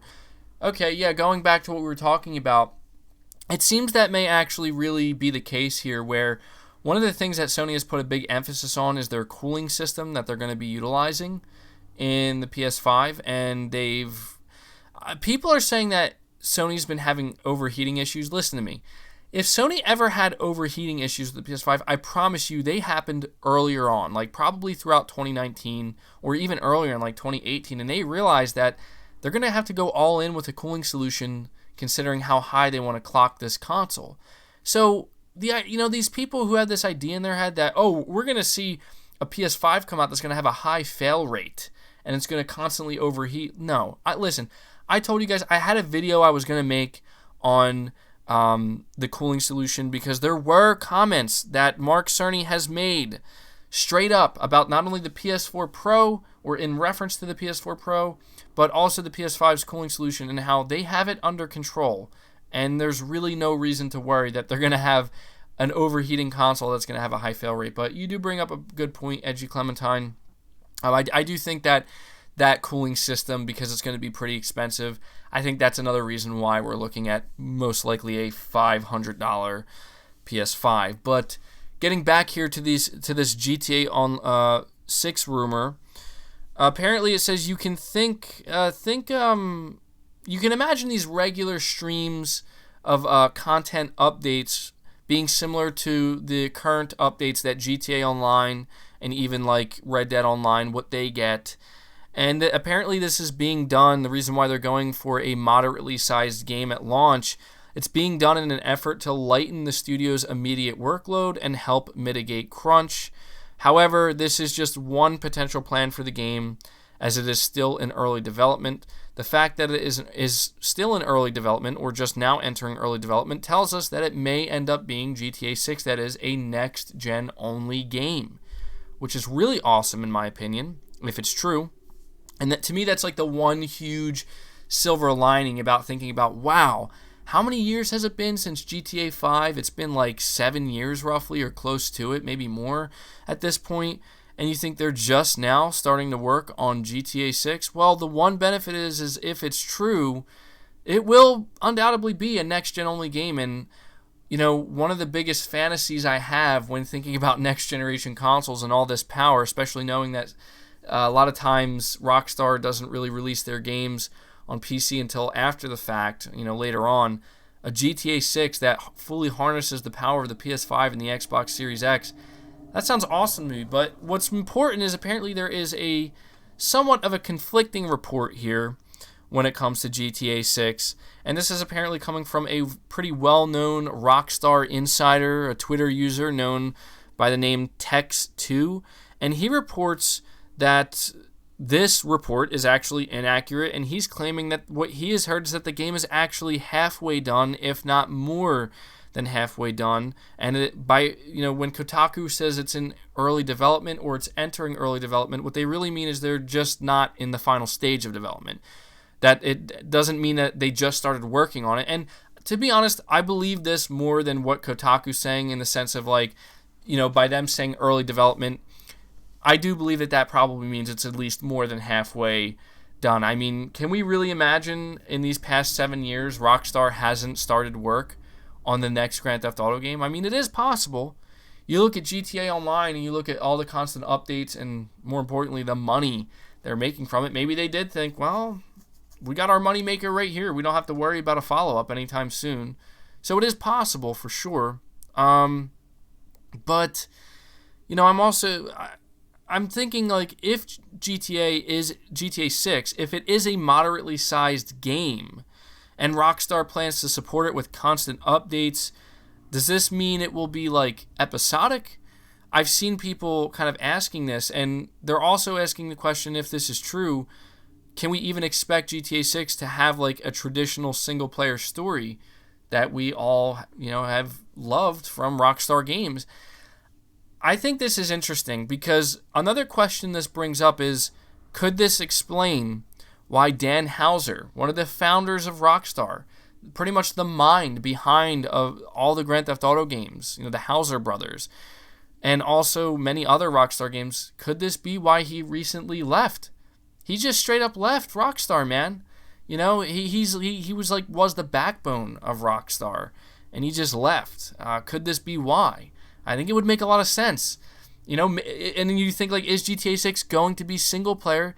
If it's not, you know, Dan Houser's a writer, right? And he's like the mastermind behind the stories. If there's no story, why would he stay there? So maybe he thought, I'm just going to leave. Tommy Versetti, appropriate name, appreciate the super chat. You're saying that you think GTA 6 will release on next gen only, so we are still a couple years away from release. Yeah, I think that as well. I mean, I think that the earliest we could see GTA 6, the earliest, 2022. I was thinking 2021, but I think 2022 at the very earliest, probably not even until 2023. But, you know, I'm a pretty big fan of the Grand Theft Auto games. They played a pretty prominent role in my gaming life. I've been playing them for many years. I loved GTA 5. I even liked GTA Online to a certain extent until I just kind of got bored of it, and I realized it's basically just a microtransaction driven. But one of the things I've always loved about GTA were obviously the stories, the world, I just, I don't know, man. Like, thinking about not having a traditional story in GTA 6, that just kills me because, you already know at GTA Online, the next iteration of it, it's going to be supported so heavily with microtransactions, and that's okay too, but I don't blame them. You look at how much money they made, but I don't want to see GTA 6 fail, man. And you think about GTA 5, and the truth is that game was so successful. The bar for success has been raised so high for the next Grand Theft Auto that I feel like there's no way they can clear that bar without tripping up over it. And I don't know why Dan Houser left. It's unfortunate. Maybe he just got tired, man. Maybe he's just like, I got my money. GTA 5 was my high point, and Red Dead Redemption 2 was my high point, so I'm out, But let me know in the chat, what do you guys think about GTA 6 potentially being a moderately sized game? I feel strange about this because I'm not going to lie to you, like, my expectation when thinking about GTA 6, especially if it's a next-gen only game, frankly, I'm expecting it to be the biggest game ever made, like, at launch. Like, I'm talking, like, the biggest game. So it would be kind of a hard pill to swallow to think that GTA 6 will be a smaller game. And I don't really know what they mean by this. Like, do they mean, like, the world itself? Do they mean just, like, it's going to be a smaller game, speaking of the world, but it's going to be more densely packed, kind of like Cyberpunk? I don't know. Let me know what you think, guys. We have Spud here, and I appreciate the super chat. You're saying, I think it won't be until 2022 when we get the big exclusive games for PS5, like God of War, Spider-Man, or new IP. It's possible. It's possible. I think that we could see Horizon before both God of War and Spider-Man, because Horizon, a sequel to that, no doubt being worked on for quite some time now. I mean, Horizon came out in like early 2017, so it's been years, and we're further removed from Horizon than we are God of War and Spider-Man. So, Spud, I think I do agree with you there. I could realistically maybe not end up seeing these games till 2022. There's no doubt Sony wants to have the big hitters to move units, but it's all about planning and like when's the best time to launch this missile. You know what I mean? That's kind of, I think, how they look at it. Maybe that was a bad reference. Maybe not launching a missile, but basically like, putting something out there that's going to move units no matter what and move millions of units. Really get the hype going. So I could see that as well. But seeing what you guys are saying about GTA 6, I see one guy saying GTA 6 day one. I agree. I will get GTA 6 no matter what. And that's the thing. Like, GTA 6 could be a moderately sized game, and it would still just destroy and decimate everything for years. Like, it'll be the best-selling game ever. It really would be. And maybe that's a smart thing for them. Maybe if they can, have a better work environment and work more efficiently and put more emphasis on, like, not trying to rush something out all at once, but being able to kind of take their time and get it right and release it when it's ready. Maybe that is a better way to go about it. I mean, you guys know how I feel about crunch. Like, I'm against crunch in the sense that if it's coming at the detriment of people's health, don't do it. But if you're trying to push yourself, right? Like, if Rockstar's trying to push themselves to be like, we need to top, like, Red Dead Redemption 2 is our best game ever. We need to top that. So let's really push it to the limit and see if we can do it. Then good for them. But, at the same time, I'm not opposed to seeing this other, a new approach to maybe trying a more moderately sized game that they continue to support. So we'll see, guys. We'll see. Take another drink here. All right. So, GTA 6, I have to say, out of everything we've talked about regarding GTA 6 so far, my biggest concern, truthfully, is the fact that we are getting this information from Kotaku or from Jason Schreier not too long after Dan Houser has officially left. And that, to me, is concerning, man. It's concerning. I've also heard, and somebody referred me to this rumor, and I'm not going to make a separate video on it, but I'll talk about it here, where on NeoGAF, apparently there was this thread where there was some inside knowledge that and I don't know how true this is, man, and I don't know what's going to happen if it is true. And I will tell you, it does lend credence to why Dan Houser may have left Rockstar. Apparently, one of the reasons why they're taking such a different approach with GTA 6, and one of the reasons why Dan Houser left, is because Rockstar is basically going to try to become, it pains me to say this, slightly more politically correct. Like, they're not going to be as, I guess you could say, raunchy as they're known for, like, from what they're known for. And to me, like, I just feel like that's basically like saying we're going to take the identity of what Rockstar is known for, or not Rockstar. Well, I mean, maybe Rockstar, yeah, but specifically Grand Theft Auto, and removing it. And I hope it's not true, because, like, look, I'm not against the idea of, like, maybe wanting to tone some things down here and there. Like, okay, whatever. But just, you think about what Grand Theft Auto is, it's like, what is Grand Theft Auto? Like, everybody knows, like, when I say the words Grand Theft Auto, your mind already goes to the things that apparently are, based off of this rumor, and I don't know how much truth there is to it, the things that Rockstar is considering trying to remove or put less emphasis on or take away. And I'm just like, well, nobody wants that, you know? I see, William, you're saying, please don't let that happen to GTA. Yeah, I know. I mean, yeah, politically correct shutters. I mean, that's what makes GTA what it is, and that's what makes it so entertaining, in my opinion. I don't know. We'll see how it happens, but Ryan Thomas, you're saying, well, you're responding to somebody else saying, no, Spider-Man 2 will be revealed spring 2021 and launch spring of 2022. God of War will come out holiday 2021. Will be revealed next summer, May, early June. We'll see. I mean, we really can only guess at this point. But let me see. I'm just trying to see what you guys are saying about this whole GTA thing.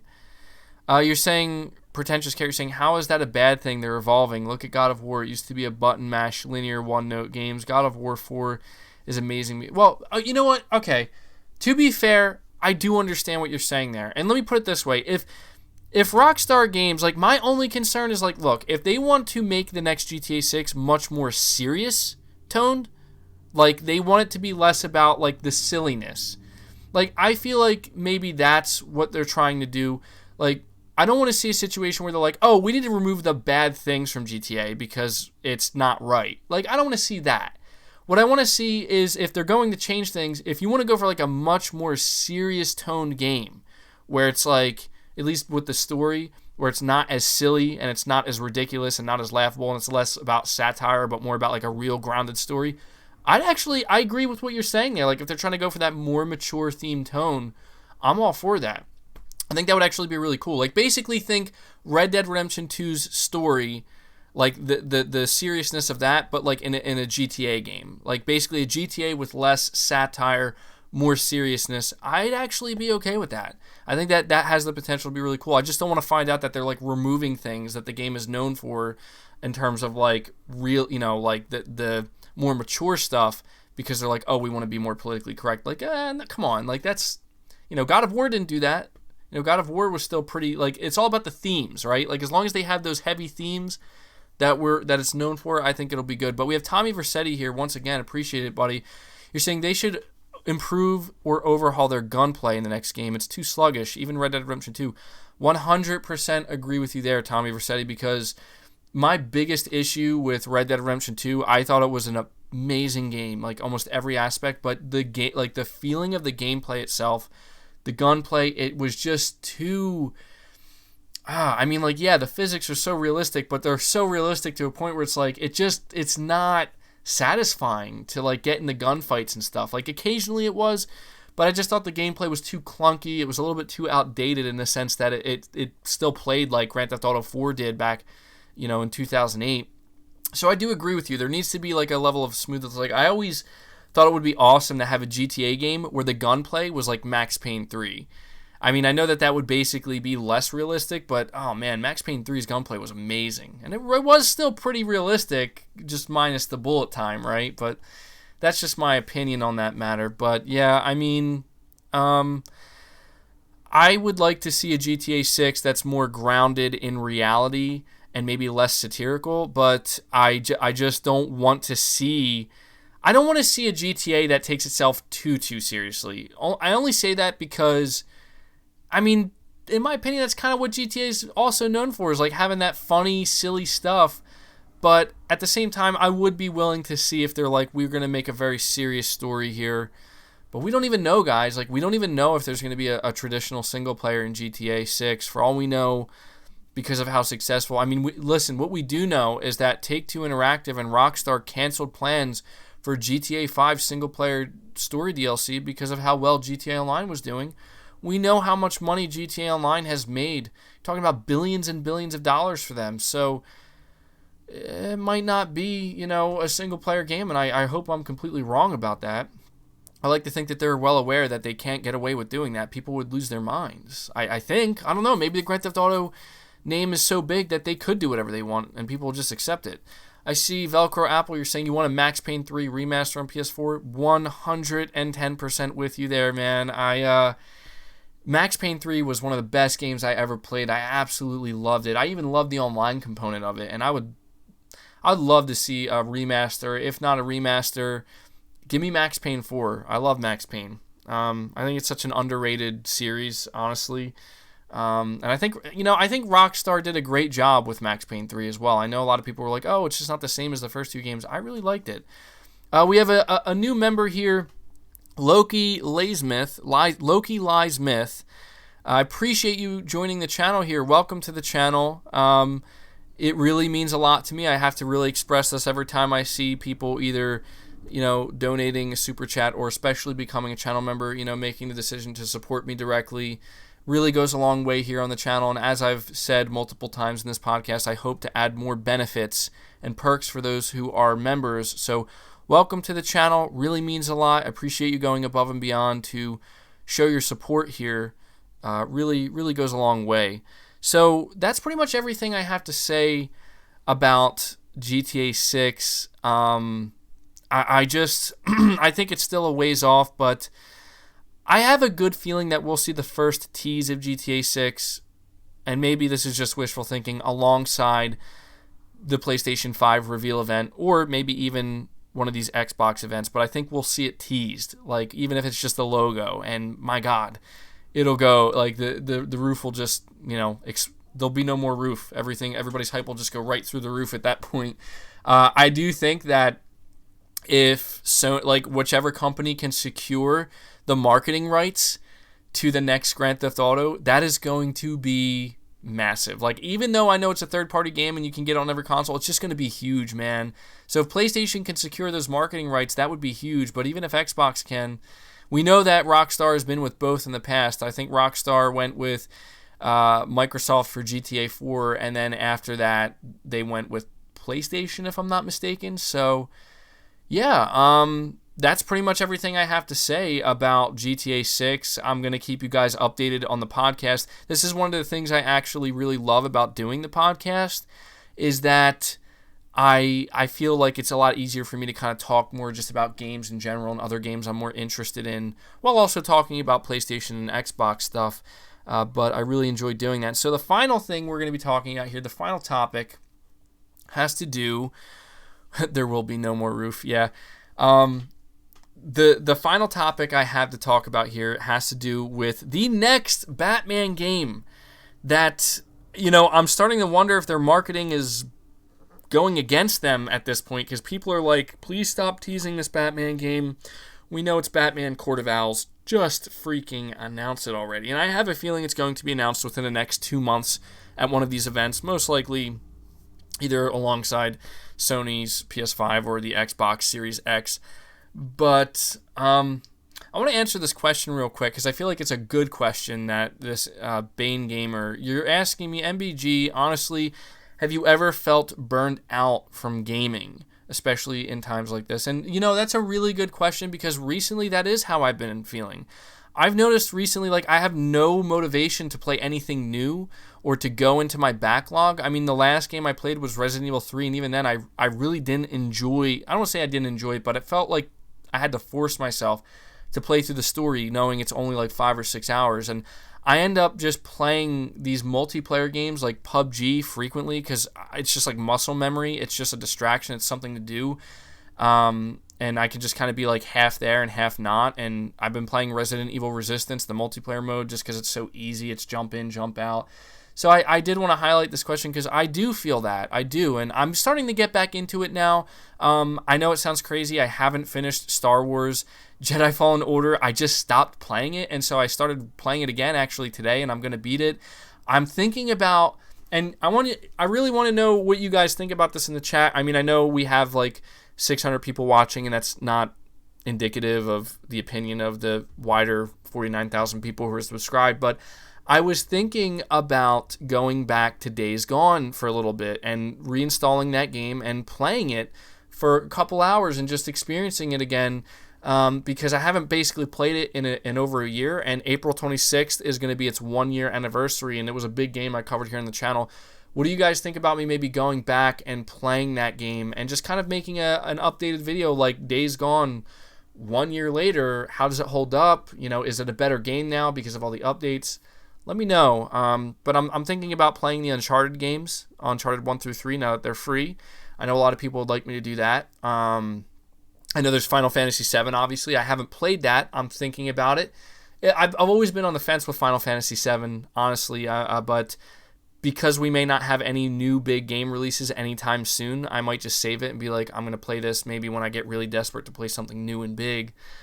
But yeah, I just, I totally understand. I totally feel that way sometimes, especially at times like this. So I just wanted to highlight that because I thought it was kind of like, you know, I thought that was a really good question, and I've really been feeling it. So, yeah, I see somebody saying Days Gone is better now. Yeah, so Days Gone sucks. Come on, Days Gone doesn't suck. I think Days Gone's really good. I really enjoyed Days Gone. Like, I really did. To be honest, Days Gone 2 is one of my most anticipated, hopefully, one of my most anticipated sequels that we do get. So, yeah, but moving on to the final topic here, I want to just relay the information. You're saying his voice actor died to a heart attack. Yeah, which is really sad. Apparently it was not the American voice actor. I forget. I think it was the Filipino voice actor. I'm not 100% sure, but I did hear about that, which is really unfortunate. But some information about this latest Batman game, okay? WB Montreal's game is a soft reboot of the Batman Arkham series coming this year, and it plans to kick off another Batman-verse of games. This is reported by Geek Worldwide. The report claims that this is the game that has been continually teased by WB Montreal. Earlier reports indicated that the developer initially started out making a Damian Wayne Arkham game, which has since been canceled, and the new game is connected to the Court of Owls, which many have already suspected. More interestingly, the report says that the game will introduce co-op and feature a, quote, playable Bat family, unquote. As a reboot, the project will also kick off its own universe within DC, its own games universe. The next game in the universe will be from Rocksteady, which has long been rumored to be a full-blown Justice League game. The reveal of the new Batman game will be coming soon. J. Donald Knott, I appreciate that super chat, buddy. You didn't say anything, but I do still appreciate it. So, how do we feel about this, guys? Like, to me, this isn't too surprising. I think that it's a game that we've all been expecting and kind of anticipating will be announced soon. To me, what sounds really interesting is the fact that it's kicking off its own DC Games universe. Like, to me, that sounds awesome, and I think it makes sense if Rocksteady, I mean, they've been working on a game for so long, man, and they've been so quiet for so long, but it would make sense that they're working on a Justice League game if they are, in fact, getting ready to kick off their own DC Games universe. Who knows? Maybe with that powerful PS5 SSD, significantly faster than the Xbox Series X SSD, we could see an exclusive Flash game that could really take full advantage of that. I could see a situation like that maybe, but I think it sounds really cool, honestly. I think that, you know, I'm interested to see the Batman reboot. I want to see how different it's going to be from the Arkham games, but I'm really excited that they're apparently going for a DC Universe games video game thing here, where we're gonna see maybe like a Green Lantern game, a Superman game, a Justice League game, an Arrow game, a Flash game, and all these different games, like a Wonder Woman game, and we could see maybe crossovers and stuff. I think that sounds awesome, and I think it sounds like the beginning of something potentially really, really huge for WB. We know that WB apparently was set to have a really big, like a really big presence at E3, and they decided that I think they're going to do like their own show now, like a digital live streamed event similar to what we're seeing everybody else do. And apparently there's going to be a Harry Potter game, a AAA Harry Potter game revealed. And I don't know. I guess my question is this: when WB does reveal these games, will they be revealing both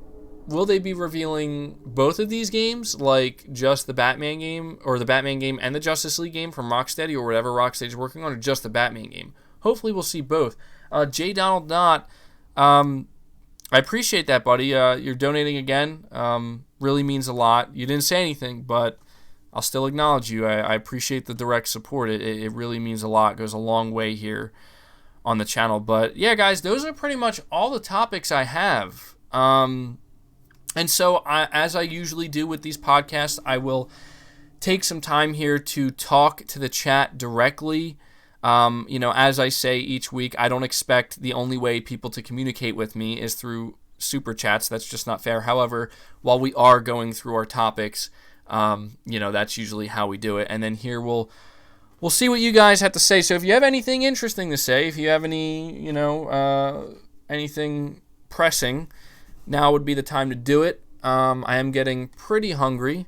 So I don't know how much longer I'm going to be going on with this podcast. I want to get some food soon, but let's see.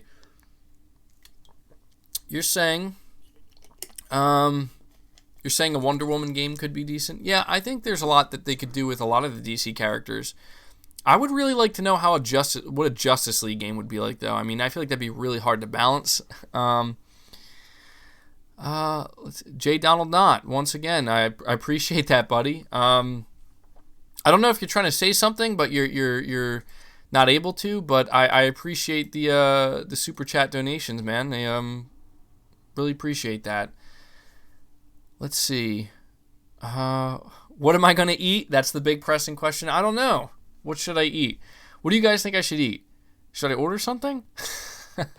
Is this a good time to order something? That's a question I have for the chat. So, I'm sure a lot of people are approaching how they shop for groceries and stuff very differently, obviously, where you're probably doing big bulk orders. But have you guys been ordering out more frequently or less frequently with everything that's going on? Are you afraid to order out?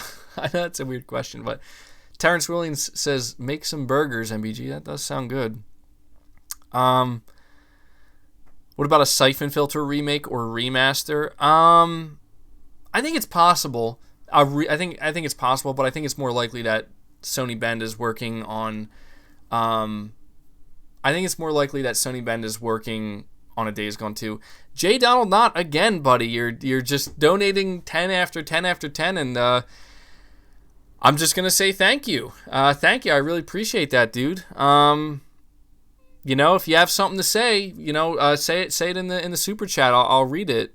But I appreciate those donations, bud. We have Spud. You're saying, I've never taken much interest in Harry Potter games, but a next-gen full-scale Hogwarts with a custom-made wizard/witch could be pretty cool. I agree. I'm really not a Harry Potter fan, but I'll pay attention to a AAA Harry Potter game for sure. So I'm with you there, Spud. Matt, you're saying you've been learning to cook a lot lately. Yeah, I think a lot of people have.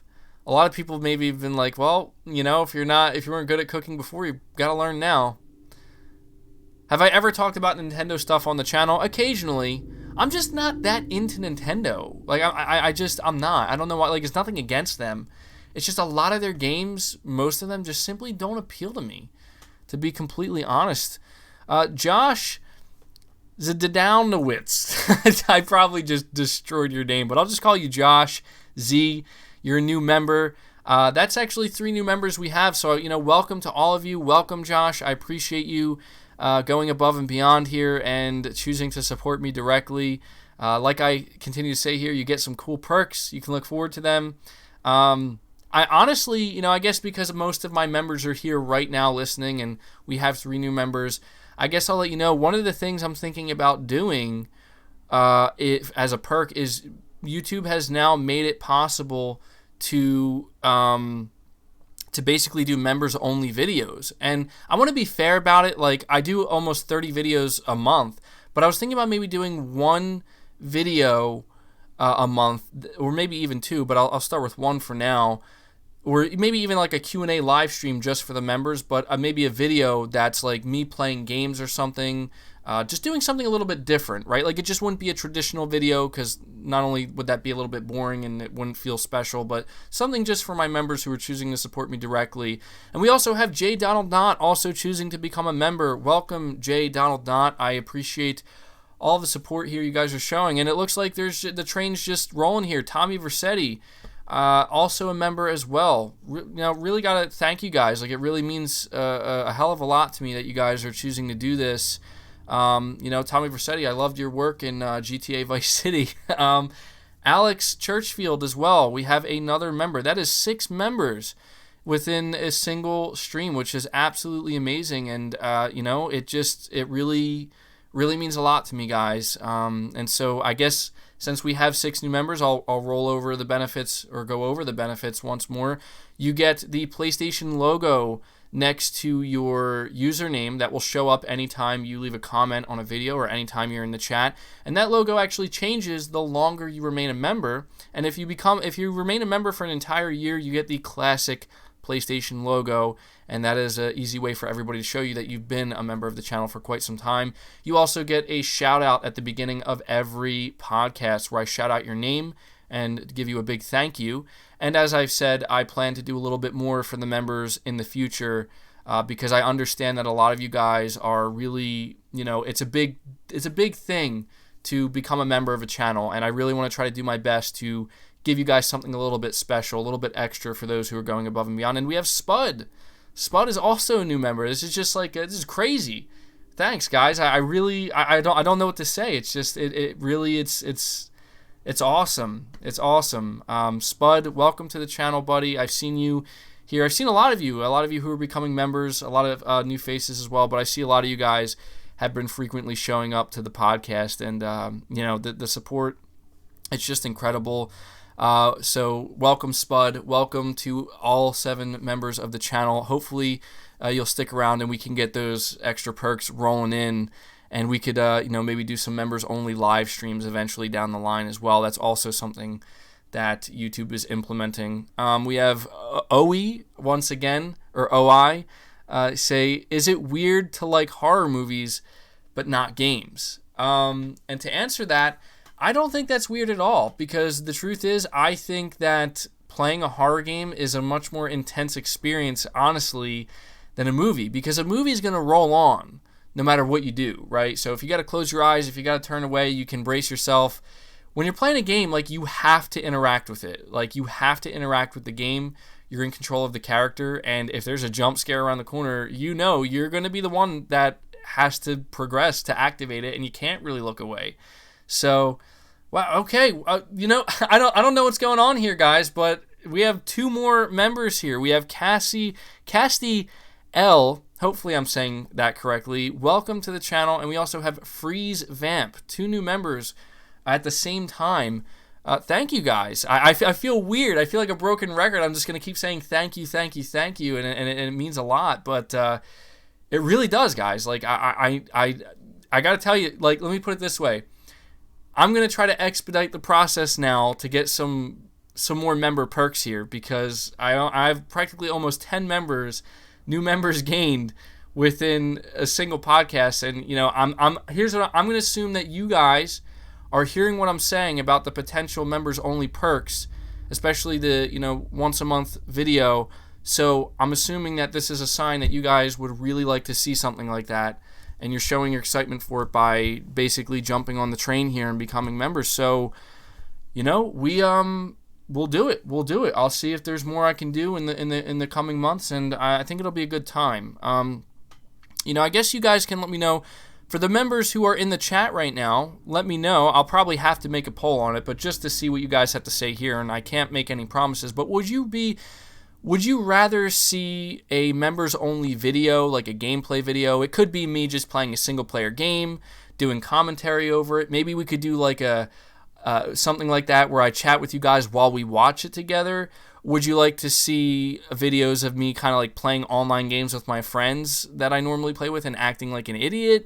Or would you like to do like a stream of some sort, like a short like members only stream once a month where we just kind of chat and hang out? Let me know. I'll just be interested to see what you guys have to say about that, because as I say, like, members mean a lot, and we have 2 more. That's 11 members. This is insane. I don't even know how to react to this anymore. We have Velcro Apple. Welcome to the channel, buddy. I've been seeing you around as well. Chris B. also been seeing you as well. I hope you guys stick around. I would like as many people as I can see with those classic PlayStation logos next to their name. I know you guys, you're going above and beyond here, and it means a lot, because the thing is, I see you guys who are becoming members, and I get, there's a lot of times on the channel where I get some crap from people, man, and it means just so much when I see people who go above and beyond and let me know that they enjoy my content and just me as a person in general enough that they're willing to support me directly. And so when I tell you, it really does mean a lot. Like, I'm not just saying that, like, it really does. So thank you guys. I really appreciate that. And listen, you're saying members only face reveal. See, that's the thing. If I did a members only face reveal, somebody would extract that video and make it public. It would happen. It would happen. I heard the PS5 will appear tomorrow, April 20th. Who knows? We'll see. Alex, you're saying you would love a members only chat thing where we can chat. And Enrico, you're saying you would say you'd like to see me playing multiplayer games with my friend. And Josh, you're saying Polish last names are very hard to say. All right, cool. I'm glad you didn't take that personally, because I feel bad when I butcher people's last names and make it sound horrible. And we also have Eric Williams, a new member as well. Man, you guys are you're blowing me away here. Welcome, Eric. Welcome to all the new members. It's like I'm starting to lose track now, but again, I'm MBG catching the feels. Yeah, I'm not the most emotional person, but it's I gotta say, even at a time like this, seeing all of you guys, choose to opt in to become members, and those of you who've donated the super chat, it's a tough time for everybody, and to see that kind of support, it's not only humbling, but it really makes a person feel good. And not only that, more importantly, it gives me just so much more encouragement to want to continue doing what I do here on the channel. And I want to do it better. I want to improve for you guys, for the people who continue to support me, especially in a more meaningful way. So welcome everybody, all of the new members. iSlayer18. You say you and Randall Thor 19 should do a podcast together. It would be epic. To be honest, man, I think I've really upset. I don't say upset, but a lot of those guys really don't like me, because they look at me like at one point I decided I'm just going to switch from PlayStation to Xbox only because it'll get me more subscribers, because it'll get me more views, because it's going to just, hey, screw Xbox, right? But what they don't realize is that I never knew that was going to happen. I did it because I wanted to do something different and try some new games, and listen to a large portion of my audience that was saying, dude, you got to play some PlayStation games, man. And I was like, you know what? I'll do it. And I'm glad. But who knows? Maybe one day, I could see, considering he's an all Xbox guy, it would make for an interesting podcast. So, Team Ayas, you're saying, can I have your PSN account, bro? You'll probably see, my name is just LLMBGLL, but I do keep my stuff private because I just, I appreciate my privacy, and it's important to me.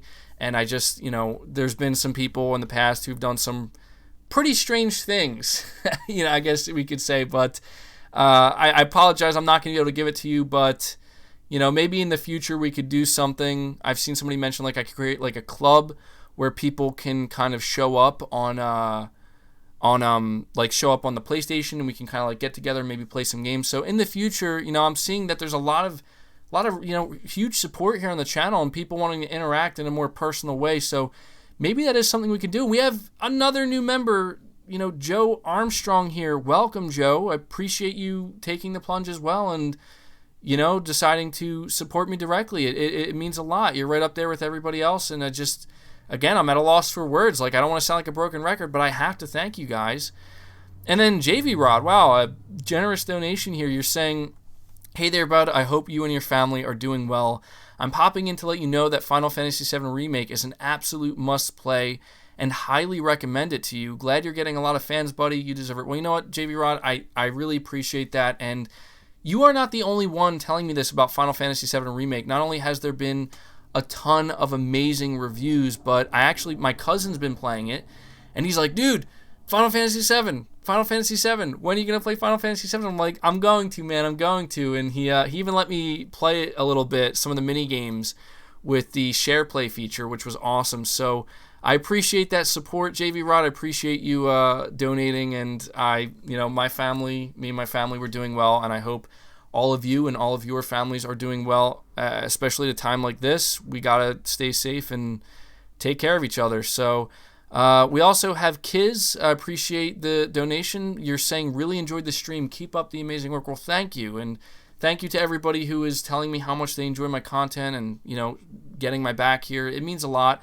I'm my own person here doing my own thing. I'm trying my best to interact with my audience in the best way I can. So, knowing you guys appreciate it, it means everything. And OE, once again, you're saying you should reveal your eyes like Wilson from Home Improvement. Yeah, maybe we could do that, guys. 80,000 sub eye reveal. When we get to 80,000 subs, maybe we'll hit that 100,000 subscriber face reveal. To be honest, when we hit 100,000 subscribers, I will most likely, it would be hard for me to avoid not doing a face reveal of some sort. So whenever we hit that 100K, we'll see. We got Velocity, also a new member. That's 14 new members in a single live stream, guys. That is insane. Like, I don't know if you guys are just doing this just to hear my voice get higher and higher pitched and the excitement just raising even further, but welcome Velocity as a channel member. I hope you enjoy the perks that you get now, and I hope that we can continue to bring on more perks. And we have Ryan Thomas also with a super chat donation. Really appreciate that, buddy. And wow, guys, I'm blown away by the incredible support you guys have shown here today. It's I don't even know what to say anymore. Like, it's incredible, guys. Like, it's so heartwarming. Like, I know that sounds so cheesy, but it really is. Like, it means a lot, guys. And I hope to really continue to do some meaningful stuff here on the channel. I know that there's a lot of things I do on the channel that not everybody loves, right? And not everybody is a huge fan of. But the one thing I've always tried to, somebody says 1 million subscribers feet reveal. Guys, no, I'm never doing a feet reveal, like a foot reveal or feet reveal. I'm never doing that. That's just weird and bizarre. Maybe 10 million subs. 10 million subs, then we'll have a conversation. But, and we also have D-Doc as well, also a new member. That's 15 new members. That's incredible, dude. Like, I don't even know, like, is it something I'm saying? Is it something I'm doing? I don't know. I'm so grateful. Welcome, D-Doc. Welcome to all 15 new members. I'll tell you what, like, at the beginning of this members only ASMR, I don't know, man. ASMR is creepy, but I know there's some people who are really into it. But at the beginning of this podcast, I was like, I was really thinking about maybe doing some more stuff for the members of the channel. But, now I feel more motivated than ever. And, maybe we'll just do a few different things. Maybe we'll experiment. But seeing how many people who are willing to support me directly here, it's, and that's not to say I'm trying to exclude all of those who are not members. I don't mean to make it sound that way because, you guys are always going to get the regular content, the podcasts. But I definitely feel motivated more than ever to do something special for those of you who are going above and beyond to support me directly here. 2K Fernie, you're saying buying PCs with PS5 specifications are too overpriced, and it will only make sense to buy the PS5 at $500, and next generation consoles will make PCs irrelevant. So that's actually a good point you bring up there. 2K, because the truth is a lot of the tech that is going into the PS5 and the Xbox Series X, but more specifically when you look at the PS5, you look at that SSD tech specifically, and also the features that are going into the controller, knowing there's going to be a more expensive controller.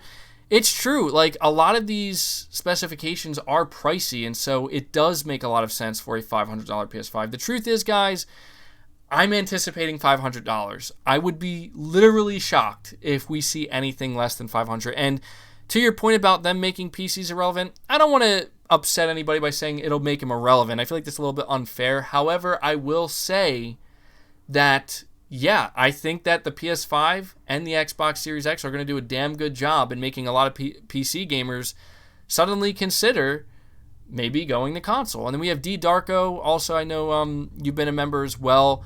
You're saying you deserve it. You definitely keep us up to date. Well, thanks, dude. Not every video I create, not all of the content I create is a big hit, and I guess sometimes I still feel like I have to try to figure out like which content is most relevant to my audience and what does my audience like to see. And if there's one thing I've learned about my audience that is crystal clear is a lot of you, if not almost all of you, are big PlayStation fans and PlayStation enthusiasts. And, it's as I've said before, people think that I'm just like, oh, I'm going to be a PlayStation fan now because it'll make me more popular. Like, I didn't know that would happen. Like, I had no clue. And it's just once I realized, like, it was the best win-win situation I've ever experienced in my life, because I took the plunge, I bought a PS4, and I said, I'm going to play some of these games that people just keep recommending to me, and I keep seeing how great the review scores are. And I said, I'm going to play them, and I'm going to try them. And I grew up with PlayStation. I fell out of it, and I'm like, maybe it's time to come back to it, see what I've been missing out on. And I was blown away. And on top of that, I noticed that a lot of people were happy as well. And a lot of people started showing, like, really great support. I'm like, holy crap, like, it's amazing. I couldn't have imagined that happening, but I'm glad it did. And you know what? Like, here we are today, almost 50,000 subscribers, which is insane to think about, and it's only going to get better with the PS5, guys. And that's not to say we don't talk about Xbox and other stuff, but there's just something about that PlayStation community, man. Ryan Thomas, you're saying May 19th PS5 reveal, white with blue light bar that runs vertically. June state of play will show off upcoming games as well as price and pre-orders. Well, that is a good prediction, and it will be very interesting to see how Sony really does plan to lay this out, because you think about May 19th, I think, yeah, it could be May 19th. I wonder if Sony's going to copy Microsoft and do a June event, and then, a May event, and then a separate June event, because for all we know, Sony might want to do everything at one time, like a massive blowout, to whereas Microsoft wants to kind of have the traditional, we're going to have the console reveal with some titles, and then save the majority of the game reveals, including third-party and first-party, for, later on, more towards like around the time of E3. I could see Sony basically just saying, we're going to do everything at once in June. We're going to show the console, we're going to show the launch games, we're going to tease new first-party games, we're going to show the third-party games. You're just going to see everything. I could see them doing that, but at the same time, you do bring up a good point with the state of play, and I'm mentioning that because it would be unwise, in my opinion, of Sony not to leverage state of play to a certain extent when it comes to next generation, because state of play is something that they clearly want to grow, and it's now going to be more important for them than ever before. So, I could see that being a situation where we see like a traditional console reveal in May and maybe a few games announced alongside of it, maybe like one or two, and maybe like, kind of just show basically like PS4 games and how they're going to run better and stuff like that. And then maybe having a more traditional games reveal event at some time in June. But either way, guys, what I can tell you for sure is that Sony will have some big stuff planned. They do have big stuff planned, and they will have some massive reveals, and so will Xbox. And like, I know that we are a PlayStation-centric channel here, but I do enjoy talking about Xbox at a time like this, because it's, as I've continued to refer to it as, and the thing I kind of liken it to is two juggernauts, two massive titans, like the Clash of the Gods here, where they're going to like come together in the next few months, and it's just going to be awesome, because while there's going to be a lot of heated debates, a lot of heated conversation. At the end of the day, something we can all kind of fall back on is that we don't know what's going to happen in the coming months with the world and obviously everything that's going on. But one thing we can all take solace in is knowing that both Sony and Microsoft are going to do everything they can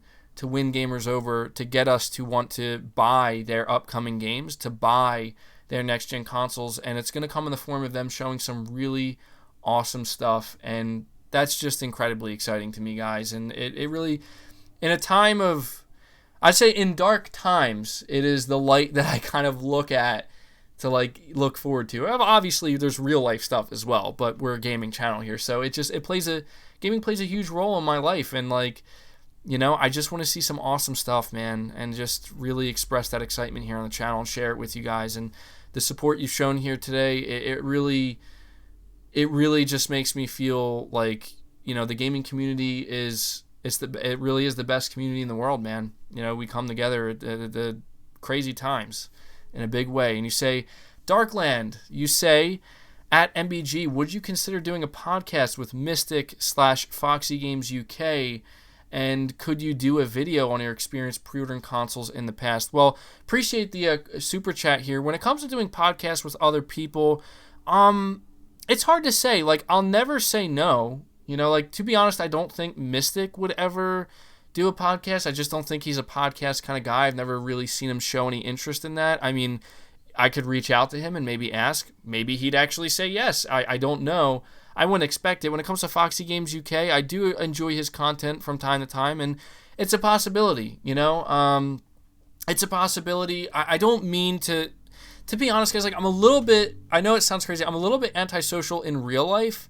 I'm definitely an introvert, and that kind of carries over here on YouTube, where sometimes I just feel a little bit nerve-wracked at the idea of talking to people that I've never talked to before. And it's exciting, and the prospect of it is exciting, but at the same time, it's I feel for me, it was always a difficult thing to bring myself to want to stream, to first of all make video content that I'm going to put out there for everybody to listen to, but then to stream and to get where we are now with the podcast and talk directly to my audience live in real time. It's always been so nerve-wracking to me, and it's taken a lot of time for me to feel truly comfortable doing it, and I feel more comfortable now than ever before. And so with that knowledge, there is a good chance that going into the future, one of the ways we may grow the podcast is by potentially having more guests on and bringing more people aboard. But for me, and this is just a personal thing, I have to feel comfortable with it, and because if I feel too uncomfortable, it's, in my opinion, it's just going to lead to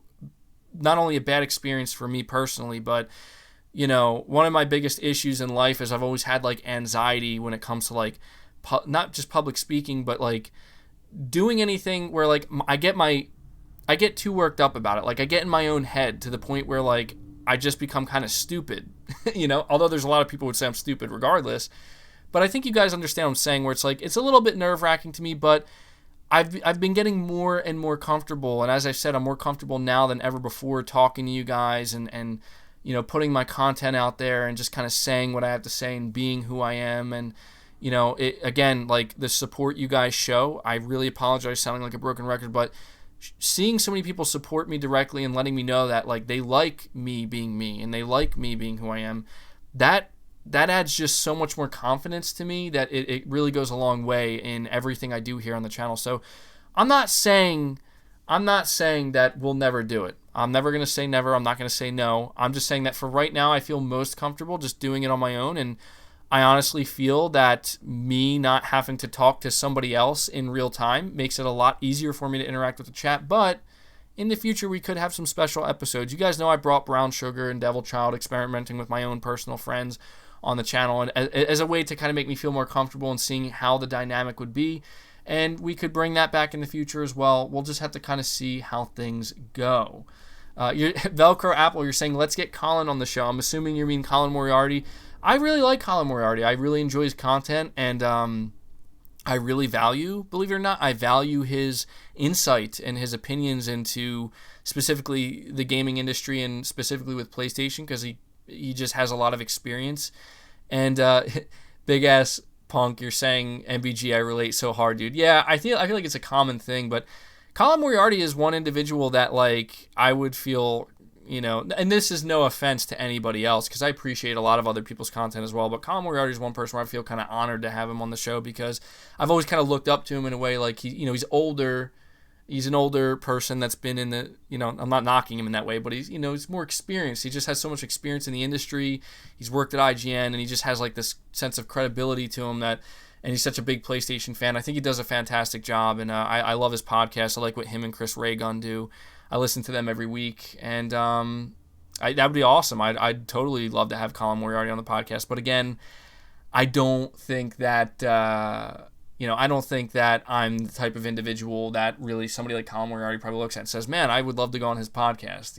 I could reach out, but I wouldn't expect to get a response, and that's totally understandable. I'm not I'm not big fish here, but I see Enrico, you're asking, are you receiving invites to appear on podcasts? I've received many invites to be on many different podcasts, and to be honest, it was the combination of people inviting me on their podcasts combined with the amount of people asking me to show up on podcasts that I decided to make my own. And it was a really difficult decision, because I was always really nervous. Like, I don't know if I would be good at podcasting. I don't know if that would interfere with my regular content.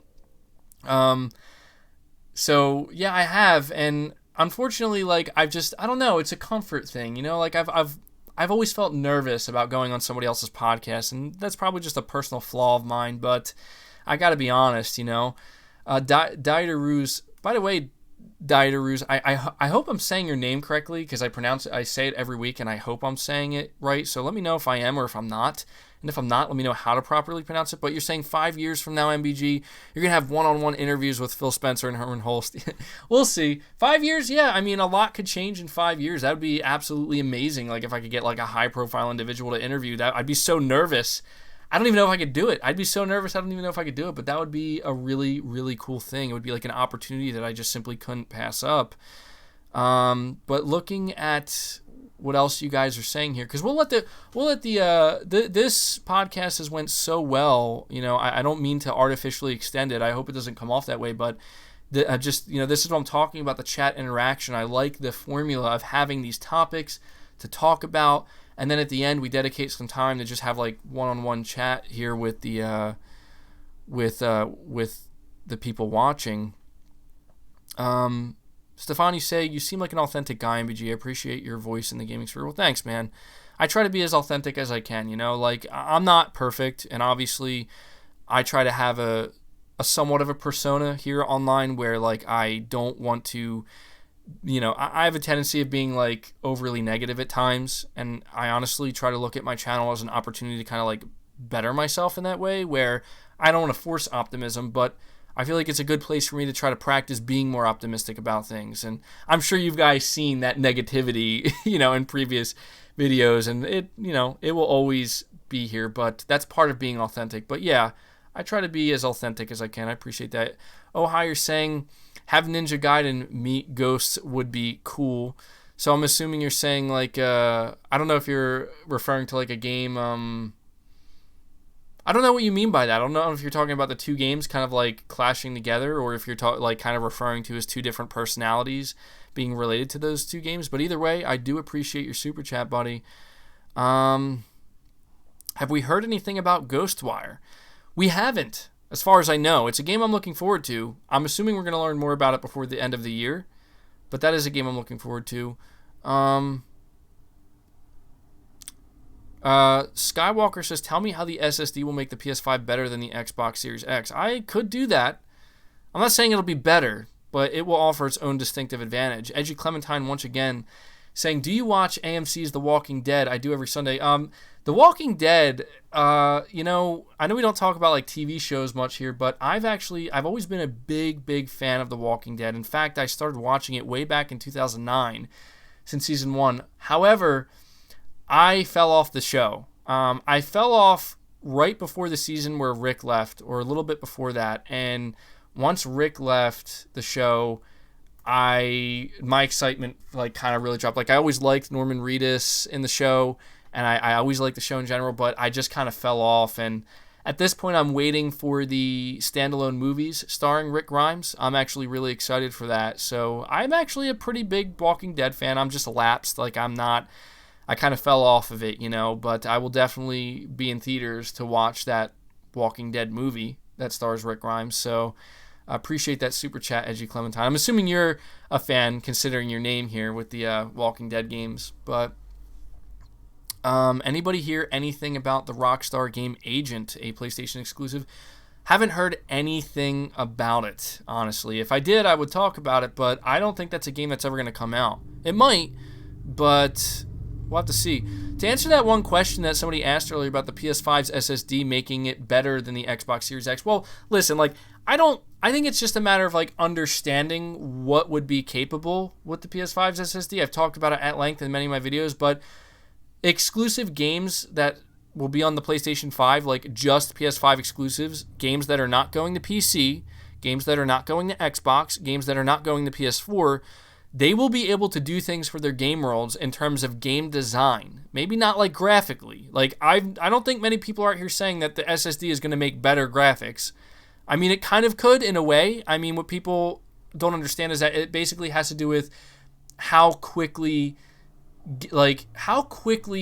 data, and I'm trying to word this because I'm not very good at it, but basically the quickness of the PS5's SSD will make it so that there can be higher quality assets streamed in at a more efficient rate, and it'll just basically take the workload off of some other areas that would normally have bottlenecks, if I'm saying that correctly. But basically, my understanding of the PS5's SSD, because I don't want to speak as if I'm the authoritative figure here and I know and everybody else doesn't know, because I don't know that much, but what I've garnered from it is that game developers who make games specifically for the PS5, so you think Naughty Dog, Sony Santa Monica, Sony Bend, Guerrilla Games, all these studios underneath Sony, fundamentally speaking, they will be able to achieve certain things, game design, if they want. It has to be optional, of course. They will be able to do things in their games that will not be able to be achieved on the Xbox Series X, that will not be even to be able to be achieved on the PC. And that's because you're talking about an SSD when a game can be designed to take full advantage of that 9 gigabytes per second, right? And it doesn't have to account for the lowest common denominator, that being a slower SSD or even worse, a mechanical hard drive.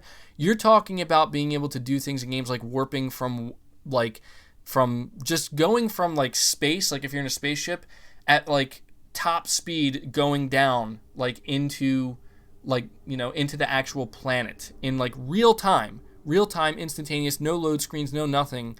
I mean, there's a lot of different things that could be done. So what'll be interesting, and this is I've always said this about the PS5 and the SSD, is what's going to be interesting is to see what developers like Naughty Dog and Sony Santa Monica, these people who are developing these games way smarter than I am. They're artists and they're creatives, and they're going to be able to think of ways to utilize this SSD inside the PS5 for their exclusive games that I can't think of right now, because I'm not that creative. And they're going to do things that are literally going to shock the shit out of people when they do it. And in my opinion, this is one of the main reasons why Sony was banking so hard on the SSD. Not only because they went to developers, and they asked them, what's the biggest thing that you guys want to see with the next gen console? And they said, we want to see a really powerful SSD. This is what they said. And so, this is why I think when you hear that this is what developers want, I'm going to listen to developers. I mean, of course, devs like having, powerful GPU and being able to do things graphically as well and having extra GPU overhead. But I really think that enough developers have come out and talked about the PS5 and the Xbox Series X, and enough of them have kind of agreed that, yeah, the SSD is going to be probably the biggest game changer when it comes to next generation in general. More so than a more powerful GPU or an extra, having the more powerful GPU. And that's just my thoughts. I mean, listen, the Xbox guys, they really have it in their head, and they may be right. We'll have to wait and see ourselves. But they really have it in their head, and they will convince us that there's going to be a huge performance gap between the PS5 and the Xbox Series X. I'm sorry. I don't buy it. In my opinion, you have to define huge. And if your idea of huge is, well, games are going to look a little bit better, third-party games are going to look a little bit better and run maybe just a tad bit better, that's not huge. Like, that's just not huge. You know what a huge difference maker would be? A God of War sequel that's exclusive to just the PS5 that looks better than anything that comes out on the competition and plays better than anything that comes out on the competition. To me, that's a huge difference maker. Now, I'm not saying that Xbox won't have their own games, but MBG, remember, you're the channel that thought the PS5 would be 13 teraflops. Listen, I know I get a lot of shit for that because it's easy for people to throw stones at that because I was wrong about it. Here's the thing, though. I implore you and anybody else who wants to continually throw that 13 T-flop number in my face, go listen to any video I've made. Any video at all that I've made mentioning 13 T-flops, and pay close attention to the part where I said this may not be true, this could be wrong, and power is not the be-all end-all and really doesn't matter that much at the end of the day. I've also made sure to let people know that the reason why we talked about those 13 teraflops is because it makes for interesting conversation, and it's worth maybe just considering the fact that, it could be real. Nobody references that video I made in August of 2019 where I actually covered the 9.2 teraflop leak, and I expressed excitement. I said, if this is true, then this console is going to be a monster, even if it's 9.2 T-flops. Granted, that was before we learned about just how powerful the Series X was, but nobody talks about that video. That was actually also covering the original leak about the 9.2 T-flops, so yeah. Anyway, guys, we are approaching the 2.5 hour mark for the podcast, and to be completely honest, my throat is a little bit sore right now, and I feel like if I continue talking, I'm going to actually lose my voice, which I don't want to do that because I obviously want to create content throughout the remainder of the week. So we are going to do the outro now, and I'm going to start by first asking you guys, we have over 440 people watching. Before you leave, if you could leave the video or the stream, the podcast, that is, a like. Maybe we can get it up to 500, maybe even more likes. That would be fantastic. It's the easiest way for you to show your support. It doesn't really take much at all. But I also want to make sure that I take a second here to thoroughly thank every single person, not only who showed up, but especially those of you who have interacted with the chat in any way, those of you who've donated super chats, and especially those of you who became new members. We have 15 new members now, and I really want to, as I said, do something special for you guys to show my thanks. So you can look forward to that in the not too distant future. And I really just have to give my sincerest thanks to everybody who continues to support what I do here on the channel. You guys literally do make it possible for me to do this. And so we have one last super chat here from True Witty. You say, there were also Xbox guys saying 9.2 teraflops and still. Yeah, so that's the thing. I may have been saying 13 teraflops, and I've been saying 13 teraflops while also saying it might not be true. Take it with a grain of salt. But there are a lot of people who were also saying 9.2 T-flops, saying it is true. It is the truth. And here we are sitting at 10.3 T-flops. And even then, people still want to tell me it's 9.2. And it's just like, okay, let's not listen to what Mark Cerny said. But, yeah, I'm going to go get some food, guys. I'm going to go chill for the rest of the day. Try to, get some gaming in on this Sunday. But, once again, thank you guys so much for showing up and hanging out here and, going above and beyond to show your support for everything I do. It really made my day. You guys made my day, and I hope maybe I helped make your day a little bit better, give you something to do here on a probably pretty chill Sunday. I know that a lot of people really can't do too much right now, so that's going to do it, guys. Leave it a like and look forward to the upcoming content throughout the week, and I will catch you guys later. So until next time, guys, take care.